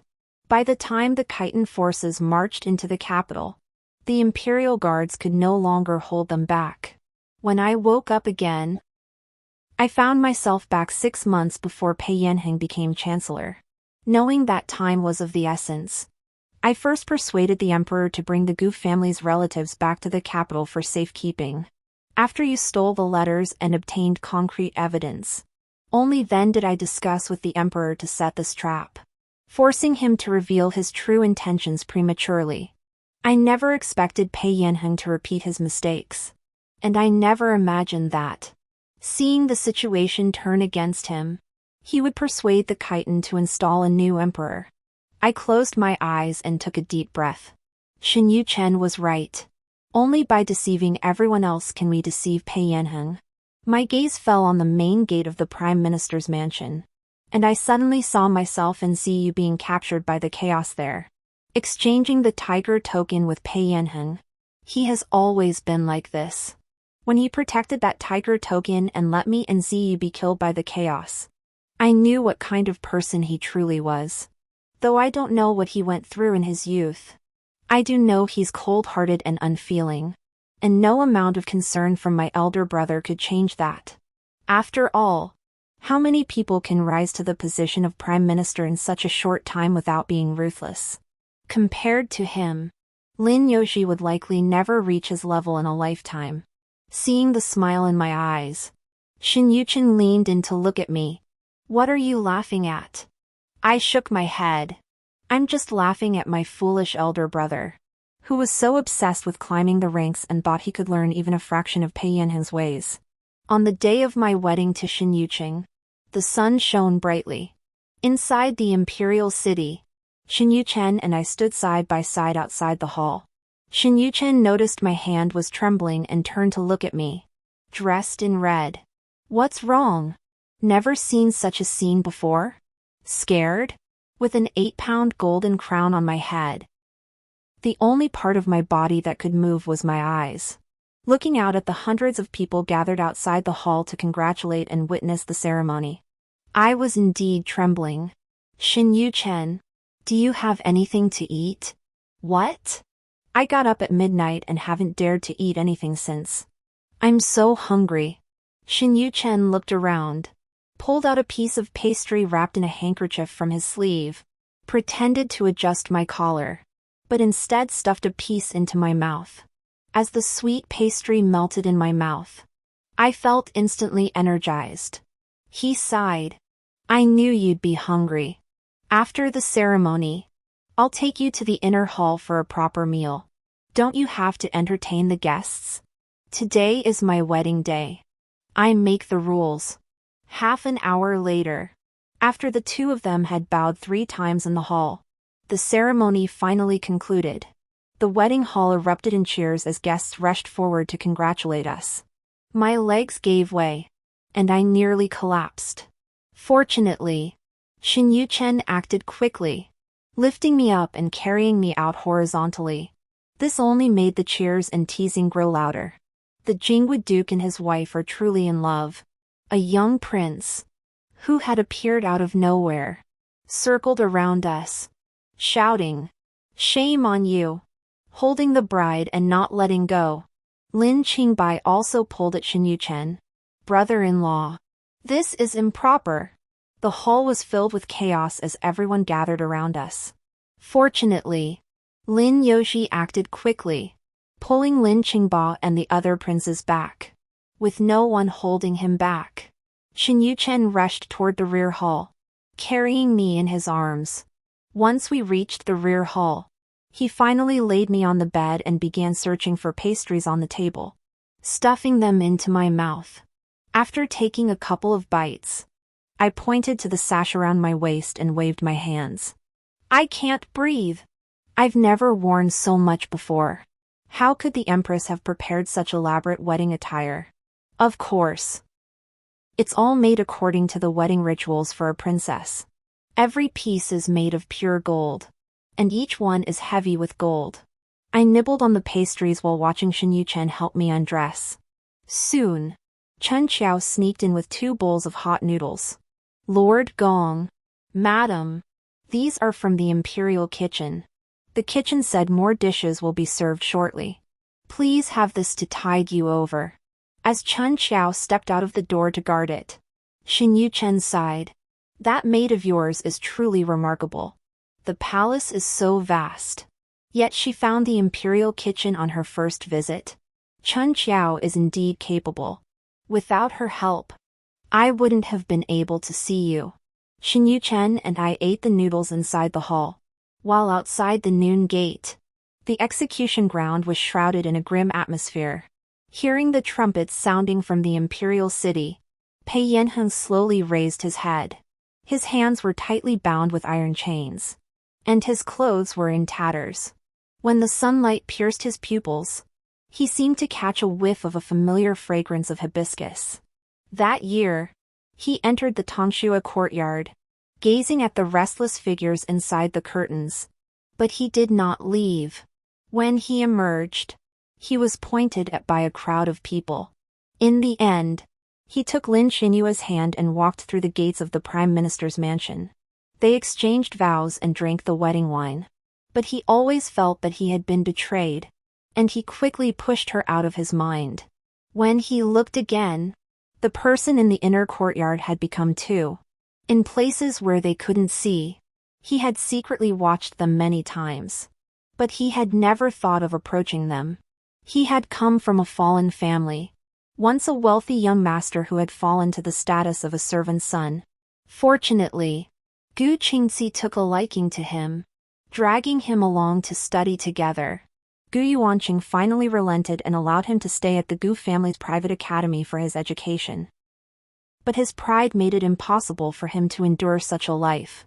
Because he had no one to rely on, he was bullied and humiliated at the private school. While others studied in the warm study during the cold winter months, he had to go out and collect firewood to earn money for candles. To achieve fame and fortune and become someone of status, he dedicated himself solely to his studies, growing indifferent to the ways of the world. But he had walked this path for far too long. So long that he had almost forgotten his original purpose. When Gu Yuanqing sent him a box of gold and a letter on the day he passed the imperial examinations with top honors, he finally remembered his desires and ambitions.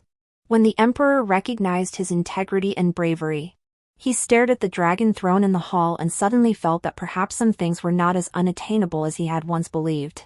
So even when he saw Lin Xianyue and Pei Siyu being captured by the chaos, he instinctively clung to the tablet engraved with the tiger emblem, refusing to let go.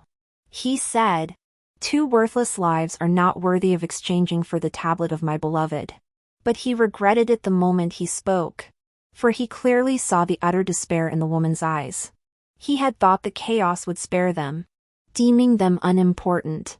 But it did not. A long sword pierced Siyu's chest, and the blood scalded his eyes. Lin Xianyu was no longer the composed woman she once was. She cursed and struggled frantically, trying to pull Ziyu away. But soon, Lin Xianyue was also dragged out, and her piercing, heart-wrenching screams echoed for only a moment. Soon, the contemptuous voices of several Khitan soldiers could be heard outside the courtyard. The time has come. Carry out the execution. As his thoughts were snapped back to reality, Pei Yanheng was just being forced down when he heard a crisp sound. A jade-colored wolf hair brush, stained with blood multiple times, rolled out of his arms. Before he could take a closer look, the executioner casually crushed it under his foot. His gaze fell on the shattered jade brush, and a trace of blood finally appeared in Pei Yanheng's eyes. Listening to the drumbeats from the imperial city in the distance, he curved his lips into a bitter smile. How ridiculous of him, with his deep sins, to keep begging her to return. She had already shown mercy by not killing him herself. How could she possibly look back at him? It turned out that the pain that ate away at his bones was not from a blade, but from finally seeing how, over the past 20 years, he had personally turned the moonlight into a sea of blood and frost. The noisy banquet in the front hall of the imperial palace echoed like a tidal wave, washing over the vermilion palace walls of the rear hall. Xin Yuchen and I were enjoying a private meal in the hall, feasting on roast duck and lotus seed pastries, eating with great delight. However, as a sorrowful bird cry startled us, I suddenly trembled, put down my food, and rushed out of the hall. I looked toward the southern city gate, where countless black crows were circling in the sky, staring blankly for a moment. Soon, Xin Yuchen followed me out, his gaze following mine, his expression growing somber. I stared blankly. Do you think he'll still be waiting for me in his next life? Someone wrapped their arms around me. What are you afraid of? If he's waiting for you, am I not waiting for you? But next time, let me come find you. After all, your family's dog hole is really too shabby. Seeing I didn't smile, Xin Yuchen cupped my face, forcing me to look up at him. In the twilight, Xin Yuchen's deep, fiery gaze burned my eyes until they stung. Lin Xianyue. Remember this, if anyone should be afraid, it should be him, afraid of us staying together too long. That way, you won't have to wait until the next life to forget his face. Right? His voice was gentle, but every word struck my heart. I nodded vigorously, then glanced at the scar on his wrist and hurriedly took his hand. When did you get that? Xin Yuchen hummed in response, lifting his hand to look at it. When else? That day when you fell into the water. I pulled you out, and the riverbank stones cut me. It's really strange, I've been in battles and never left a mark on my sleeves. But saving you in the water left a scar. How are you going to make it up to me? I've already given you my life. How else can I make it up to you? His jaw rested on the top of my head, and his slow voice made my eardrums tingle. Xian Yu, do you remember that year when you were by the lake with that little one, releasing river lanterns, and you said you feared being alone the most? Now we release an even number of lanterns, step on an even number of steps, and even the plums must be pickled in pairs. Lin Xian Yu, you can't get rid of me anymore. Hearing these words, my thoughts suddenly returned to that year at Yunshueju, when I first saw him. At the time, Ziyu was by my side, saying that every year, he would accompany me to release river lanterns, so that my mother wouldn't be alone. But I never imagined that Xin Yuchen, who was on the third floor, had remembered everything. In an instant, those chaotic, painful, and restless years suddenly became blurry lantern shadows from a past life. Under the lantern light, the white jade ball that had grown into a young man was waving at me with a smile. But in the blink of an eye, he turned and disappeared into the crowd. Noticing my tears, Xin Yuchen stood there in the red corridor, holding me tightly, his voice gentle. Don't be afraid, Xian Yu. From now on, all you need to do is count the years we spend together. This life, I will be by your side. Growing old with you. Year after year.